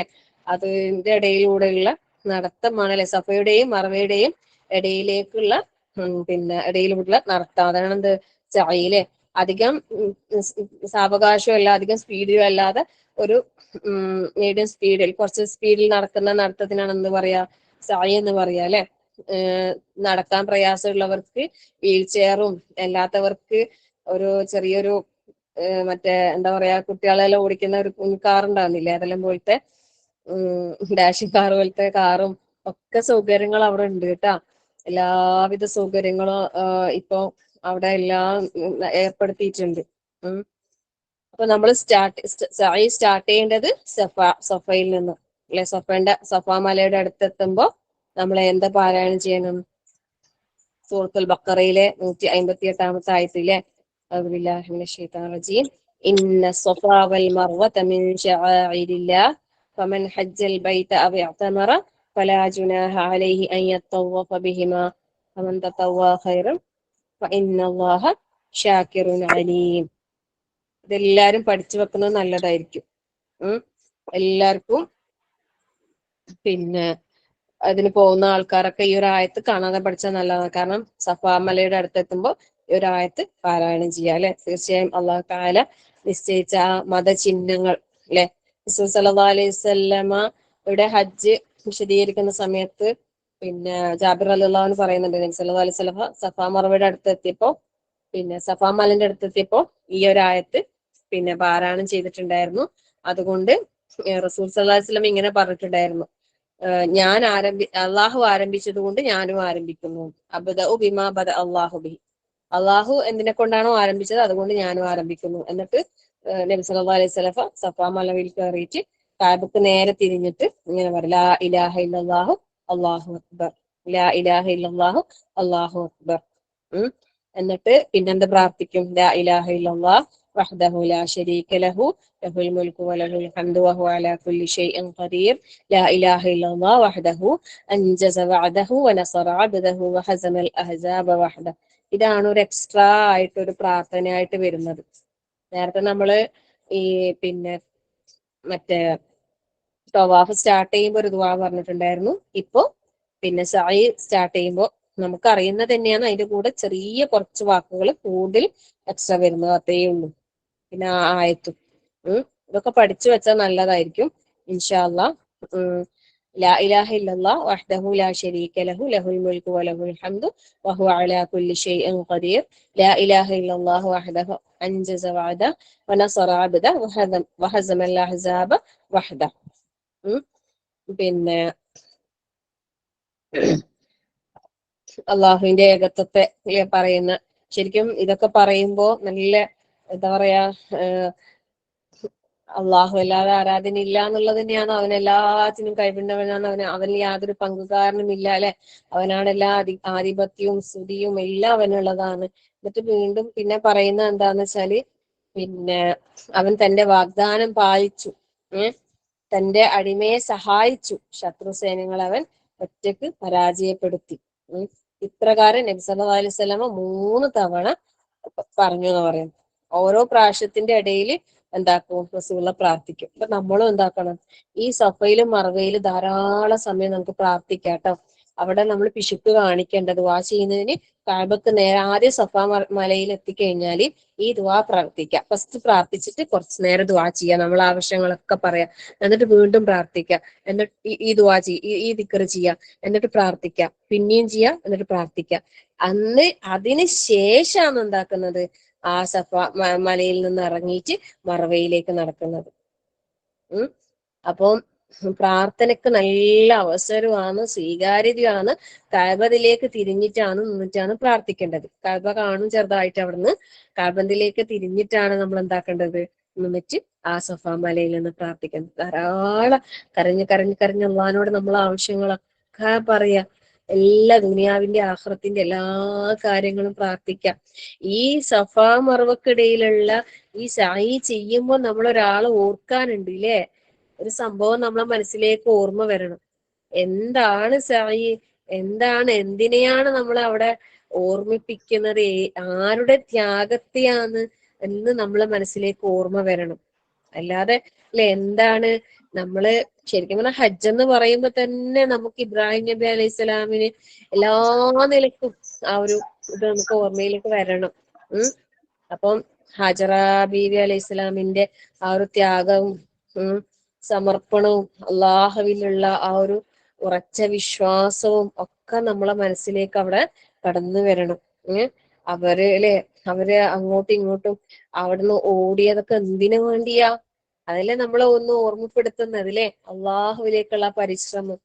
ആ ഒരു പിഞ്ചു കുഞ്ഞിന് മുലപ്പാല് കൊടുക്കാൻ വെള്ളം ഇല്ലാണ്ട് മുലപ്പാല് പോലും വറ്റി അത്രയും പ്രയാസപ്പെട്ട ആ സമയത്ത് ആരെങ്കിലും കാണോ അല്ലെ? ഏതെങ്കിലും ഒരു യാത്രാസംഘം എവിടുന്നെങ്കിലും വരുന്ന ആരെങ്കിലും കിട്ടോ? ഒരു ഇച്ച് വെള്ളത്തിന് വേണ്ടിയിട്ടുള്ള ഒരു ഓട്ടമായിരുന്നു അത്. സുബ്ഹാനല്ലാഹ്, അവര് ഓടിയ ഓട്ടവും പ്രയാസമൊക്കെ ഇന്ന് നമ്മൾ നല്ല എയർ കണ്ടീഷൻ ചെയ്ത AC-യിലെ തണുത്ത് വറച്ച് നമ്മൾ സംസമൊക്കെ ഇഷ്ടം പോലെ കുടിച്ച് നമ്മള്, എന്നിട്ട് പോലും അതിന് നടക്കാൻ പ്രയാസമുള്ള ആൾക്കാർക്ക് വീൽ ചെയറും മറ്റു സൗകര്യങ്ങളും അല്ലെ? സുബ്ഹാനല്ലാഹ്, ശരിക്കും ഈ സഫാ മർവക്കിടയിലുള്ള നടത്തം ഉണ്ടല്ലോ, ഓട്ടം ഉണ്ടല്ലോ, കുറച്ച് നല്ല ദൂരം ഉണ്ട് കേട്ടാ. നല്ല ദൂരം. നമ്മള് വിചാരിക്കുന്ന ഒന്നും അങ്ങോട്ടോടി ഒന്നും ഇങ്ങോട്ടോടി എന്നൊക്കെ പറയുമ്പോ ഇത്തിരി എളുപ്പമാണ്. പക്ഷെ ഈ സൗകര്യങ്ങൾക്കിടയിൽ പോലും നമ്മൾ അതിനെ എന്താക്കുന്നുണ്ട്, നല്ല പ്രയാസം അനുഭവിക്കുന്നുണ്ട്. അപ്പൊ ഹാജറ ബീവിന്റെ ആ ത്യാഗത്തൊക്കെ നമ്മൾ ഓർമ്മിക്കണം. പിന്നെ അവിടെ നടക്കുമ്പോ ഒരു പച്ച നിറം കൊണ്ട് ഇങ്ങനെ ലൈറ്റ് കത്തുന്ന ഒരു ഭാഗമുണ്ട്. അവിടെ എത്തുമ്പോ പുരുഷന്മാർ വേഗത്തിൽ നടക്കണം എന്ന് പറയുന്നത്. സ്ത്രീകൾക്ക് അത് ബാധകയില്ല അവിടെയും. 450 മീറ്ററാണ് ദൂരം പറയുന്നത്. അതിന്റെ ഇടയിലുള്ള ദൂരം, ഈ സഫന്റെയും മർവന്റെയും ഇടയിലുള്ള ദൂരം എന്ന് പറയുന്നത് 450 മീറ്ററാണ്. അപ്പോ പിന്നെ അവിടെയും തന്നെ ഈ നടത്തത്തിൽ പ്രത്യേകിച്ച് പ്രാർത്ഥനയും കാര്യങ്ങളും ഒന്നും പറയുന്നില്ല. നമുക്ക് എന്താ വേണ്ടേ എല്ലാ ദിക്റുകളും നമുക്ക് പ്രാർത്ഥിക്കാം. ഈ പച്ച ലൈറ്റ് കത്തുന്ന സ്ഥലം എന്ന് പറഞ്ഞാല് നമ്മളെ ഇസ്മായിൽ അലൈഹി സ്വലാമിനെ അല്ലെ അവിടെ കിടത്തിയിട്ടാണ് ആര് പോയത്? ഹജറ ബീവി അങ്ങോട്ടും ഇങ്ങോട്ടൊക്കെ ഓടിപ്പോയത്. അപ്പം അതൊക്കെ നമ്മൾ ഓർമ്മിക്കണം. ആ കുഞ്ഞായ അല്ലെ, ആ കുഞ്ഞ് കിടന്ന് കരയുന്നതൊക്കെ നമ്മളെ മനസ്സിൽ ഇങ്ങനെ ഓർമ്മ വരുമ്പോ നമ്മള് വല്ലാതൊരു വികാരത്തിന് നമ്മൾ അടിമപ്പെടുന്ന ഒരു അവസ്ഥയാണ് ശരിക്കും പറഞ്ഞാല്. അല്ലാഹു തആല സ്വീകരിക്കട്ടെ, ആമീൻ. നമ്മള് ആ സമയത്ത് നമുക്ക് ധാരാളമായി പ്രാർത്ഥിക്കാം. ധാരാളമായി പ്രാർത്ഥിക്കാം. പിന്നെ ഖുർആൻ പാരായണം ചെയ്യാം. പിന്നെ ധാരാളമായിട്ട് അള്ളാഹിനോട് പ്രാർത്ഥിക്കാം. അത് കഴിഞ്ഞിട്ട് സഫ കഴിഞ്ഞിട്ട് മർവയിലേക്ക് എത്തുമ്പോ ഒരു സായി പൂർത്തിയായി. മർവയിൽ എത്തിക്കഴിഞ്ഞാൽ അവിടെ നേരത്തെ നമ്മൾ സഫയിൽ എത്തിയത് പോലെയുള്ള ദിക്റുകൾ നിർവഹിച്ച് ധാരാളം പ്രാർത്ഥിക്കാം. അവിടെയും കഅബയിലേക്ക് നേരെ തിരിഞ്ഞിട്ടാണ് എന്താക്കേണ്ടത്, പ്രാർത്ഥിക്കേണ്ടത്. തിരിഞ്ഞ് പിന്നെ അത് അവിടുന്ന് കുറെ ദുആ ചെയ്തിട്ട് തിരിച്ചെന്താക്കാം, സഫയിലേക്ക് വീണ്ടും നടക്കാം. അപ്പോ രണ്ടാമത്തെ സായി പൂർത്തിയായി. ഒന്ന് അങ്ങോട്ടും നടക്കുമ്പോ ഒന്ന് ഇങ്ങോട്ട് നടക്കുമ്പോ ഒന്ന്, അങ്ങനെയാണ് കേട്ടോ ഓരോ സായി വരുന്നത്. അങ്ങനെ അവസാനം പിന്നെ മറുവയിലാണ് എന്താകാന് നമ്മളെ പിന്നെ സഫയിൽ നിന്ന് തുടങ്ങി മറുവയിൽ നിന്നാണ് എന്താകാന് ഇത് അവസാനിക്കാൻ. സായി ചെയ്യുന്നതിന്റെ ഇടയിൽ വുളു പറഞ്ഞാൽ എന്താക്കേണ്ട ആവശ്യമില്ല, സായി നിർത്തി വെക്കേണ്ട ആവശ്യമില്ല. കാരണം സായി ചെയ്യാൻ എന്ത് നിർബന്ധമില്ല, വുളു നിർബന്ധമില്ല. ദാഹവും ക്ഷീണവും തോന്നിയാൽ നമുക്ക് എന്താക്കാം, വെള്ളം കുടിക്കുക, റെസ്റ്റ് ചെയ്യുക, അതിനൊന്നും പ്രശ്നമില്ല. എണ്ണം പൂർത്തിയാക്കുന്ന കാര്യത്തിൽ ഒന്ന് ഓർമ്മിച്ചാൽ മതി. പിന്നെ നമ്മൾ സായി ചെയ്യുന്നതിന്റെ ഇടയിൽ ബാങ്ക് കൊടുത്താൽ എന്താക്കണം, ഇഖാമത്ത് കേട്ടാല് നിസ്കാരത്തിന് വേണ്ടിയിട്ട് പ്രവേശിക്കാം, നിസ്കരിക്കാം, എന്നിട്ട് പിന്നെ ബാക്കി കണ്ടിന്യൂ ചെയ്യാം. അപ്പൊ പിന്നെ ആ ഒരു കാര്യം നമ്മൾ പ്രത്യേകം ശ്രദ്ധിക്കാം. ഇത്രയേ ഉള്ളൂ. ഇതോടുകൂടി നമ്മൾ എന്തായി, ഉംറ അല്ലെ, അതിന്റെ കൂടെ പിന്നെ സായി പൂർത്തിയായി കഴിഞ്ഞാല് പിന്നെ നമ്മൾ ചെയ്യേണ്ട കാര്യം എന്താണ്? മുടി വെട്ടാന്നുള്ളതാണ്. തല മുണ്ടനം ചെയ്യുന്നതാണ് ഹൈർ. മുഹല്ലിഖീന റൂസക്കും മുഖസ്സിരീൻ പറഞ്ഞിട്ടുണ്ട്. അതില് റസൂൽ സല്ലല്ലാഹു അലൈഹി വസല്ലമ പ്രത്യേകം പ്രാർത്ഥിച്ചത് മുഹല്ലിഖീങ്ങൾക്ക് വേണ്ടിയിട്ടാണ്, മുഖസ്സിരീങ്ങൾക്ക് വേണ്ടിയിട്ട് പ്രാർത്ഥിച്ചിട്ടില്ല. കുറെ പ്രാവശ്യം പറഞ്ഞപ്പോഴാണ് വൽ മുഖസ്സിരീൻ പറഞ്ഞത്. മുഹല്ലിഖീൻ എന്താണെന്നറിയോ? പൂർണ്ണമായി വടിച്ചു കളയുന്നതിനാണ്, വടിച്ചു മുടി എടുക്കുന്നതിന് മുഹല്ലിഖീൻ. അല്ലാഹുമ്മർഹമിൽ മുഹല്ലിഖീൻ റസൂൽ സല്ലല്ലാഹു അലൈഹി വസല്ലം പറഞ്ഞിട്ടുണ്ട്. മുഹല്ലിഖീങ്ങൾക്ക് പ്രാർത്ഥിച്ച് 3 പ്രാവശ്യം പ്രാർത്ഥിച്ചിട്ട് പിന്നെയാണ് മുഖസ്സിരീങ്ങൾക്ക് വേണ്ടിയിട്ട് പ്രാർത്ഥിച്ചത്. അപ്പൊ അതുകൊണ്ട് പിന്നെ അള്ളാഹുവിന്റെ അനുഗ്രഹം തലമുണ്ടനം ചെയ്തവർക്ക് അനുഗ്രഹിക്കണേ എന്ന് റസൂലുള്ളാഹി സ്വല്ലല്ലാഹു അലൈഹി വസല്ലം പ്രാർത്ഥിച്ചിട്ടുണ്ടെങ്കിൽ തീർച്ചയായിട്ടും എല്ലാ പുരുഷന്മാർ, ഇത് സ്ത്രീകൾക്കല്ല കേട്ടോ, സ്ത്രീകളും മുടിയുടെ അറ്റത്തുനിന്ന് ഒരിത്തിരി മുറിച്ചാൽ മതി, ഒരിത്തിരി മുറിച്ചാൽ മതി. പിന്നെ പുരുഷന്മാരുടെ കാര്യമാണ് പറയുന്നത്. പുരുഷന്മാരെ പൂർണ്ണമായി വടിച്ചു കളയുന്നതാണ് ഏറ്റവും ഹൈർ. അവർക്ക് വേണ്ടിയാണ് റസൂലുള്ള കൂടുതൽ പ്രാർത്ഥിച്ചത്. ഇനി നല്ല ബുദ്ധിമുട്ട്, മൊട്ടയാക്കുന്നത് നല്ല ബുദ്ധിമുട്ടാണെങ്കിൽ, വിഷമിക്കുന്നുണ്ടെങ്കിൽ കുറച്ച് മുറിച്ചാലും മതി. പക്ഷെ എല്ലാ ഭാഗത്തുനിന്നും ഒരുപോലെ എന്താക്കണം? മുടി വെട്ടണം, അതായത് ട്രിം ചെയ്യണം, പൂർണ്ണമായി വടിക്കുന്നില്ലെങ്കിൽ. അപ്പം പിന്നെ സ്ത്രീകളെ പോലെ ഏതെങ്കിലും ഒരു ഭാഗത്തുനിന്ന് കട്ട് ചെയ്താൽ പോരാ. പുരുഷന്മാരത് പിന്നെ വെട്ടുന്നത് മുഴുവനായിട്ട് ഒരുപോലെ വെട്ടണം കേട്ടോ. ആ കാര്യം ശ്രദ്ധിക്കുക. സ്ത്രീകള് ഒരു വിരലിന്റെ അത്ര നീളത്തില് മുടിയുടെ അറ്റത്തുനിന്ന് മുറിച്ചാൽ മതി എന്നാ പറയുന്നത്. ഇതോടുകൂടി എന്തായി? നമ്മളുടെ ഉംറ കർമ്മങ്ങൾ പൂർത്തിയായി. അൽഹംദുലില്ലാഹ്. അല്ലാഹു തആല നമ്മളിൽ നിന്ന് ഇത് സ്വീകരിക്കുമാറാകട്ടെ. ആമീൻ. അപ്പം നമ്മൾ ഈ സഅയ് ചെയ്യുമ്പോൾ നമ്മൾ ഓർക്കണം അല്ലെ, ഇബ്രാഹിം നബി അലൈഹി സ്വലാമിന്റെയും ഇസ്മായിൽ അലൈഹി സ്വലാമിന്റെയും ഹാജറ ബീവിന്റെ ഒക്കെ ചരിത്രം. അന്ന് അവിടെ മക്ക എന്ന് പറയുന്ന ആ നാട്ടിൽ ഒരു ജനവാസമില്ലാത്ത, അത്രയും അല്ലെ ജലശൂന്യവും ഫലശൂന്യവുമായ വെറും പാറക്കല്ലുകളും അല്ലെ മണൽക്കാടുകളും മാത്രമുള്ള ഒരു മരുഭൂമി, ആരുമില്ല. അത്രയും അവിടെയാണ് ഹാജറ ബീവിയെ അല്ലെ ഇബ്രാഹിം നബി അലൈഹി സ്വലാം അള്ളാഹിന്റെ കൽപ്പന പ്രകാരം അവിടെ ആക്കിയിട്ട് പോകുന്നത്. പിന്നെ ചോദിക്കുന്നുണ്ടല്ലേ, ഹാജറ ബീവി ആരും ഇല്ലാത്തടത്ത് എന്നെ ഒറ്റക്കാക്കിയിട്ട് നിങ്ങൾ പോകുന്ന എന്തേ? കുറെ പ്രാവശ്യം ചോദിച്ചിട്ട് ഒന്നും മറുപടി പറയുന്നില്ല. അപ്പൊ ചോദിക്കുന്നുണ്ടല്ലേ, അള്ളാന്റെ കൽപ്പനയാണോ? എന്നെങ്കിൽ അതേന്നുള്ള ഒരു മറുപടി കിട്ടിയപ്പോ പിന്നെ അവര് പറഞ്ഞില്ലേ, എന്നെങ്കിലും നമുക്ക് ഒന്നും സംഭവിക്കൂല, നോക്ക് അവരുടെ തവക്കുൽ അല്ലെ, അള്ളാഹുവിലുള്ള അവരുടെ ബരമേൽപ്പിക്കൽ. സുബ്ഹാനല്ലാഹ്. നമ്മളെ ഓരോരുത്തരും ഇവരുടെയൊക്കെ മാതൃക പൂർണ്ണമായും അല്ലെ ഇബ്രാഹിമി മില്ലത്ത് നമ്മൾ ഫോളോ ചെയ്യേണ്ടവരാണ്. അള്ളാഹുവിന്റെ കൽപ്പനകളെ ഒരു എന്താ പറയാ തലനാരിഴക്ക് പോലും ഒരു ഒഴിവില്ലാത്ത രീതിയിൽ അത്രയും കറക്റ്റായിട്ട് നിർവഹിച്ച ഇബ്രാഹിം നബി അലൈഹി സ്വലാമിന്റെയും അതുപോലെ അവരുടെ ഭാര്യ ഹജറ ബീവിയും, അതുപോലെ അതിനേക്കാൾ ഉപരിയായില്ലേ, എന്താണ് തന്റെ റബ്ബ് പറയുന്നത് അതിന് ചെയ്തോളൂ എന്ന് പറഞ്ഞിട്ട് നിൽക്കുന്ന തന്റെ മകൻ ഇസ്മായിൽ അലൈഹിസ്സലാം. ഇവരുടെയൊക്കെ ആ ഒരു വിശ്വാസത്തിന്റെ ശക്തി, സുബ്ഹാനല്ലാഹ്. ഇതൊക്കെ നമ്മളെ മനസ്സിൽ ഉണ്ടാവണം. ഈ കർമ്മങ്ങളൊക്കെ നിർവഹിക്കുമ്പോൾ നമ്മളെ മനസ്സിൽ അവരെ കുറിച്ചും അവരുടെ ആ ദൃഢവിശ്വാസവും അവരുടെ തവക്കുലും പൂർണ്ണമായും അള്ളാഹുവിലേക്ക് ബരമേൽപ്പിച്ചുകൊണ്ട് എല്ലാം അള്ളാഹിനെ ഏൽപ്പിച്ചിട്ട് പിന്നെ അള്ളാന്റെ തീരുമാനമാണ് അവരെന്താക്കിയത്? നടപ്പിലാക്കിയത് ല്ലേ. ശരിക്കും ഇബ്രാഹിം നബി അലൈഹി സ്വലാം അവിടെ അവരെ ആക്കിയിട്ട് പോകുമ്പോ ഇബ്രാഹിം നബി അലൈഹി സ്വലാം പ്രാർത്ഥിക്കുന്നുണ്ട്. ശരിക്കും ഇബ്രാഹിം നബി അലൈഹി സ്വലാമിന്റെ ആ ഒരു പ്രാർത്ഥന നിന്ന് മക്ക രാജ്യം എന്നുള്ള ആ ഇതിലല്ലേ വളരെ സുലഭമായ രീതിയിൽ എല്ലാം ലഭിക്കുന്ന രീതിയിൽ എന്താ അള്ളഹാനോട് പറയുന്ന? റബ്ബന ഇന്നി അസ്കൻതു മിൻ ദുർരിയതി ബിവാദിൻ ഗൈരി ദീ ദർ ഇൻദ ബൈതിക്കൽ മുഹറം. ശരിക്കും നമ്മള് ചിന്തിച്ചു നോക്ക്, നമ്മളെ ഭർത്താവ് നമ്മളെവിടെയെങ്കിലും കൂട്ടിയിട്ട് പോയിട്ട് ഇതുപോലെ എവിടെയെങ്കിലും ആക്കിയിട്ട് പോയിട്ടുണ്ടെങ്കിലുള്ള അവസ്ഥ ഒന്ന് ആലോചിച്ച് നോക്ക്. അയാളെ നമ്മൾ ചീത്ത പറഞ്ഞു വിളിക്കൂല അല്ലേ? റബ്ബേ സുബ്ഹാനല്ലാഹ്. അള്ളാഹു സുബ്ഹാനഹു തആലന്റെ ആ ഒരു കൽപ്പന അവരവിടെ ആക്കിയിട്ട് പോയിട്ട് ഇബ്രാഹിം നബി മനസ്സറിഞ്ഞുരുക്കി പ്രാർത്ഥിക്കാൻ, അള്ളാഹുവേ എന്റെ കുടുംബത്തെ എന്റെ സന്തതികളിലും ഞാനിതാ ഒന്നും ഇല്ലാത്ത ഒരു കൃഷിയൊന്നും ഇല്ലാത്ത ഒരു താഴ്വരയിൽ നിന്റെ പവിത്രമായ കഅബയുടെ അടുത്ത് ഞാനിതാ താമസിച്ചിരിക്കുന്ന അള്ളാഹുവേ അല്ലെ, എന്തിനു വേണ്ടിയാണ്?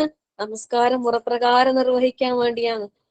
പിന്നെ അതുപോലെ തന്നെ മനുഷ്യരുടെ ചില ആൾക്കാരുടെ ഹൃദയങ്ങൾ അവരിലേക്ക് ഉള്ളതാക്കി അല്ലെ. പിന്നെ വർസുഖ്ഹും മിനസ് സമറാത്ത്, അവർക്ക് കായ്കനികളിൽ നിന്ന് ഉപജീവനം നൽകുകയും ചെയ്യണേ അല്ലെ. ലഅല്ലഹും യഷ്കുറൂൻ. ശരിക്കും അത്രയും ആത്മാർത്ഥമായ പ്രാർത്ഥന. അല്ലാഹു തആല അവിടെ ആ ഒരു സമയത്തില് അവരൊറ്റപ്പെട്ട് അവരുടെ കയ്യിലുണ്ടായിരുന്ന വെള്ളം തീർന്ന് കുഞ്ഞിനും ദാഹത്തില് ആരെയും കാണാൻ കിട്ടാതെ അവരങ്ങനെ കുഞ്ഞിന്റെ മേലെ കയറുന്നു, നുറയെ നോക്കുന്നു, ആരെയും കാണുന്നില്ല, തിരിച്ചു വരുന്നു അല്ലെ. 7 തവണ അങ്ങോട്ടും ഇങ്ങോട്ടും അവര് നടന്ന് ക്ഷീണിതയായി നിരാശയായിട്ട് തിരിച്ചു ചെല്ലുമ്പോഴാണ് എന്താകുന്നത്, കുഞ്ഞിന്റെ അടുത്തുനിന്ന് അല്ലെ ഒരു നീരുറവ ജലം അല്ലെ. ജിബ്രീൽ അലൈഹിസ്സലാമിന്റെ ഇതിലൂടെ അള്ളാഹു തആല ആ ഒരു സംസം ഉറവ അവിടെ ഉണ്ടാക്കി കൊടുത്താ പറയുന്നത് അല്ലെ. സുബ്ഹാനല്ലാഹ്. നിയന്ത്രണ വിധേയമല്ലാത്ത രീതിയിൽ സംസം ഇങ്ങനെ വെള്ളം ഒഴുകിയപ്പോ അവര് പറഞ്ഞതാന്ന് പോലും, സംസം അടങ്ങ് മതി മതി. അതുകൊണ്ടാണ് ആ പേര് വന്നത്. സുബ്ഹാനല്ലാഹ് അല്ലെ. വെള്ളം അവിടെ വരുന്നതോടുകൂടി പക്ഷികൾ പറക്കാൻ തുടങ്ങി, യാത്രാ സംഘങ്ങൾ വന്നു. അങ്ങനെ പിന്നെ ജനവാസയോഗ്യമായ ഇന്നത്തെ അല്ലെ മക്ക എന്ന് പറയുമ്പോ ജനനിബിഡമായ എല്ലാം കിട്ടുന്ന സുഖസുന്ദരമായ ഒരു രാജ്യമായിട്ട് അതിനെ മാറ്റിയല്ലേ. സുബ്ഹാനല്ലാഹ്, ലാ ഹൗല വലാ ഖുവത ഇല്ലാ ബില്ലാഹ്. അപ്പം നമ്മൾ ഉംറ കഴിഞ്ഞിട്ട് ഇനി നമുക്ക് ചെയ്യാനുള്ളത് എന്തെല്ലാം കാര്യങ്ങൾ, ഇനി നമുക്ക് ഹജ്ജിലേക്ക് പ്രവേശിക്കണം. അതിനിടയിൽ നമുക്ക് എന്തെല്ലാം കാര്യങ്ങൾ നമ്മൾ തയ്യാറെടുപ്പുകൾ നമുക്ക് നടത്താം. കാര്യങ്ങളൊക്കെ ഇൻഷാ അല്ലാഹ് പറ്റുമെങ്കിൽ നാളെ തന്നെ എടുക്കാം, ഇല്ലെങ്കിൽ തിങ്കളാഴ്ച എടുക്കാം ഇൻഷാ അല്ലാഹ്. അല്ലാഹു സുബ്ഹാനഹു വ തആല നമുക്ക് ഏറ്റവും നല്ല രീതിയിൽ കാര്യങ്ങൾ മനസ്സിലാക്കാനും ഉൾക്കൊള്ളാനും അല്ലാഹു തൗഫീഖ് നൽകട്ടെ. ഈ ഒരു ഹജ്ജ് കർമ്മത്തിന് വേണ്ടി ഒരുങ്ങി പുറപ്പെട്ട് നിൽക്കുന്ന എല്ലാവർക്കും അല്ലാഹു തആല അവരുടെ യാത്ര അല്ലാഹു എളുപ്പമാക്കി കൊടുക്കട്ടെ. എല്ലാ കാര്യങ്ങളും അവർ ആഗ്രഹിച്ച രീതിയിൽ ഏറ്റവും എളുപ്പമായ രീതിയിൽ ചെയ്യാനുള്ള തൗഫീഖ് അല്ലാഹു തആല നൽകി അനുഗ്രഹിക്കുമാറാകട്ടെ. അതിനുവേണ്ടി കൊതിച്ചു നിൽക്കുന്ന എല്ലാവർക്കും ഈ പറഞ്ഞ പുണ്യഭൂമിയിലേക്ക് എത്താനും പുണ്യമാക്കപ്പെട്ട അള്ളാഹുവിന്റെ ആ പരിശുദ്ധമാക്കപ്പെട്ട കർമ്മങ്ങൾ നിർവഹിക്കാനുമുള്ള സൗഭാഗ്യം അള്ളാഹു എല്ലാവർക്കും നൽകി അനുഗ്രഹിക്കുമാറാകട്ടെ. ചെയ്തവരുടെയൊക്കെ കർമ്മങ്ങൾ അള്ളാഹു സ്വീകരിക്കുന്ന മഖ്ബൂലും മബ്റൂറുമായ ഹജ്ജ് ഉംറയുമായി അള്ളാഹു സ്വീകരിക്കുമാറാകട്ടെ. അള്ളാഹുവിന്റെ തൃപ്തിയും പ്രീതിയും ആഗ്രഹിച്ചുകൊണ്ട് മാത്രം നമുക്ക് ആ ഒരു സ്ഥലത്ത് എത്താനും ഈ പറഞ്ഞ കർമ്മങ്ങളൊക്കെ നിർവഹിക്കാനും റഹ്മാനായ റബ്ബ് നമുക്ക് എല്ലാവർക്കും അതിനുള്ള തൗഫീഖ് നൽകി അനുഗ്രഹിക്കുമാറാകട്ടെ. ആമീൻ. നമ്മളിൽ നിന്നും രോഗികളായും മറ്റും പ്രയാസപ്പെടുന്നവർക്ക് റഹ്മാനായ റബ്ബെ രോഗങ്ങൾക്ക് നിശിഫയും ആശ്വാസവും സമാധാനവും നൽകി അനുഗ്രഹിക്കണേ റഹ്മാനെ. മുസ്ലിമായതിന്റെ പേരിൽ ഇസ്ലാമിന്റെ പേരിൽ പ്രയാസം അനുഭവിക്കുന്ന എല്ലാ സഹോദരങ്ങൾക്കും അല്ലാഹുവേ നീ സമാധാനവും ആശ്വാസവും ഷിഫയും നൽകി അനുഗ്രഹിക്കണേ റഹ്മാനെ. എല്ലാ സമയത്തും മുഴുവൻ സമയത്തും അള്ളാഹുവിന്റെ ദിക്റിലായിക്കൊണ്ട് ഈ ദുനിയാവിൽ ജീവിക്കാൻ റഹ്മാനായ റബ്ബെ ഞങ്ങൾക്ക് എല്ലാവർക്കും ഈ തൗഫീഖ് പ്രദാനം ചെയ്യാൻ അള്ളാഹുവെ. നിനക്ക് ശുക്ർ ചെയ്യുന്ന, നിന്നെ ദിക്ർ ചെയ്യുന്ന, സദാസമയം നിനക്ക് ഇബാദത്ത് ചെയ്യുന്ന നല്ല അടിമകൾ കൂട്ടത്തിൽ റഹ്മാനായ റബ്ബെ ഞങ്ങളെല്ലാവരും നീ ഉൾപ്പെടുത്തി അനുഗ്രഹിക്കണേ റഹ്മാനെ. നീ ഇഷ്ടപ്പെടുന്ന, നിന്നെ ഇഷ്ടപ്പെടുന്ന, നീ തൃപ്തിപ്പെടുന്ന, നിന്നെ തൃപ്തിപ്പെടുന്ന നല്ല ആളുകളിൽ അള്ളാഹുവെ ഞങ്ങളെല്ലാവരെയും നീ ഉൾപ്പെടുത്തി അനുഗ്രഹിക്കണേ റഹ്മാനെ. ഞങ്ങളിൽ നിന്നും മരണപ്പെട്ടു പോയവർക്ക് നാഥാ നീ മഗ്ഫിറത്തും മർഹമത്തും നൽകി അനുഗ്രഹിക്കണേ റഹ്മാനെ. അവരുടെ പാപങ്ങളെല്ലാം പുറത്ത് ജന്നാത്തുൽ ഫിർദൗസ് നൽകി അനുഗ്രഹിക്കണേ റഹ്മാനെ. ഞങ്ങളെ എല്ലാവരെയും നീ സ്വീകരിക്കണേ റഹ്മാനെ. ഈ ദുനിയാവിൽ നിന്ന് ഇവിടെ പറയുമ്പോ ലാ ഇലാഹ ഇല്ലല്ലാഹ് എന്ന കലിമ ചൊല്ലി മരിക്കുവാനുള്ള സൗഭാഗ്യം നൽകി ഞങ്ങളെ നീ അനുഗ്രഹിക്കണേ റഹ്മാനെ. റബ്ബനാ ഹബ് ലനാ മിൻ അസ്വാജിനാ വദുർരിയാതിനാ ഖുറത അഅ്യുനിൻ വജഅൽനാ ലിൽമുത്തഖീന ഇമാമാ റബ്ബനാ ലാ തുസിഗ് ഖുലൂബനാ بعد إذ هديتنا وهب لنا من لدنك رحمة إنك أنت الوهاب. اللهم اغفر للمؤمنين والمؤمنات والمسلمين والمسلمات والأحياء منكم والأموات إنك مجيب الدعوات يا قاضي الحاجات. اللهم أجرنا من النار، اللهم أجرنا من النار، اللهم أجرنا من النار وادخلنا الجنة يا رب العالمين. ربنا آتنا في الدنيا حسنة وفي الآخرة حسنة وقنا عذاب النار. ربنا تقبل منا إنك أنت السميع العليم وتب علينا إنك أنت التواب الرحيم. آمين آمين برحمتك يا أرحم الراحمين. وصلى الله على محمد والحمد لله رب العالمين. السلام عليكم ورحمة الله وبركاته. സുബ്ഹാനക്കല്ലാഹുമ്മ വബിഹംദിക അഷ്ഹദു അല്ലാ ഇലാഹ ഇല്ല അൻത അസ്തഗ്ഫിറുക വഅതൂബു ഇലൈക്. അസ്സലാമു അലൈക്കും വലൈക്കും വറഹ്മത്തുള്ളാഹി. അസ്സലാം വറഹ്മത്തുള്ളാഹി വലൈക്കും വബറകാതുഹു. അസ്സലാം വറഹ്മത്തുള്ളാഹി വബറകാതുഹു. ജസാക്കല്ലാഹു ഖൈർ. السلام ورحمة الله وبركاته. വലൈക്കും അസ്സലാം വറഹ്മത്തുള്ളാഹി വബറകാതുഹു. وعليكم السلام ورحمة الله وبركاته. جزاك الله خير. വലൈക്കും അസ്സലാം വറഹ്മത്തുള്ളാഹി വബറകാതുഹു. നസീറ ഒന്ന് മീറ്റിംഗ് എൻഡ് ചെയ്തോ ഇൻഷാ അല്ലാ. നസീറ മോളെ മീറ്റിങ്ങിനാറ്റം പോയിനെന്ന് പറഞ്ഞിന്. അതെയാ?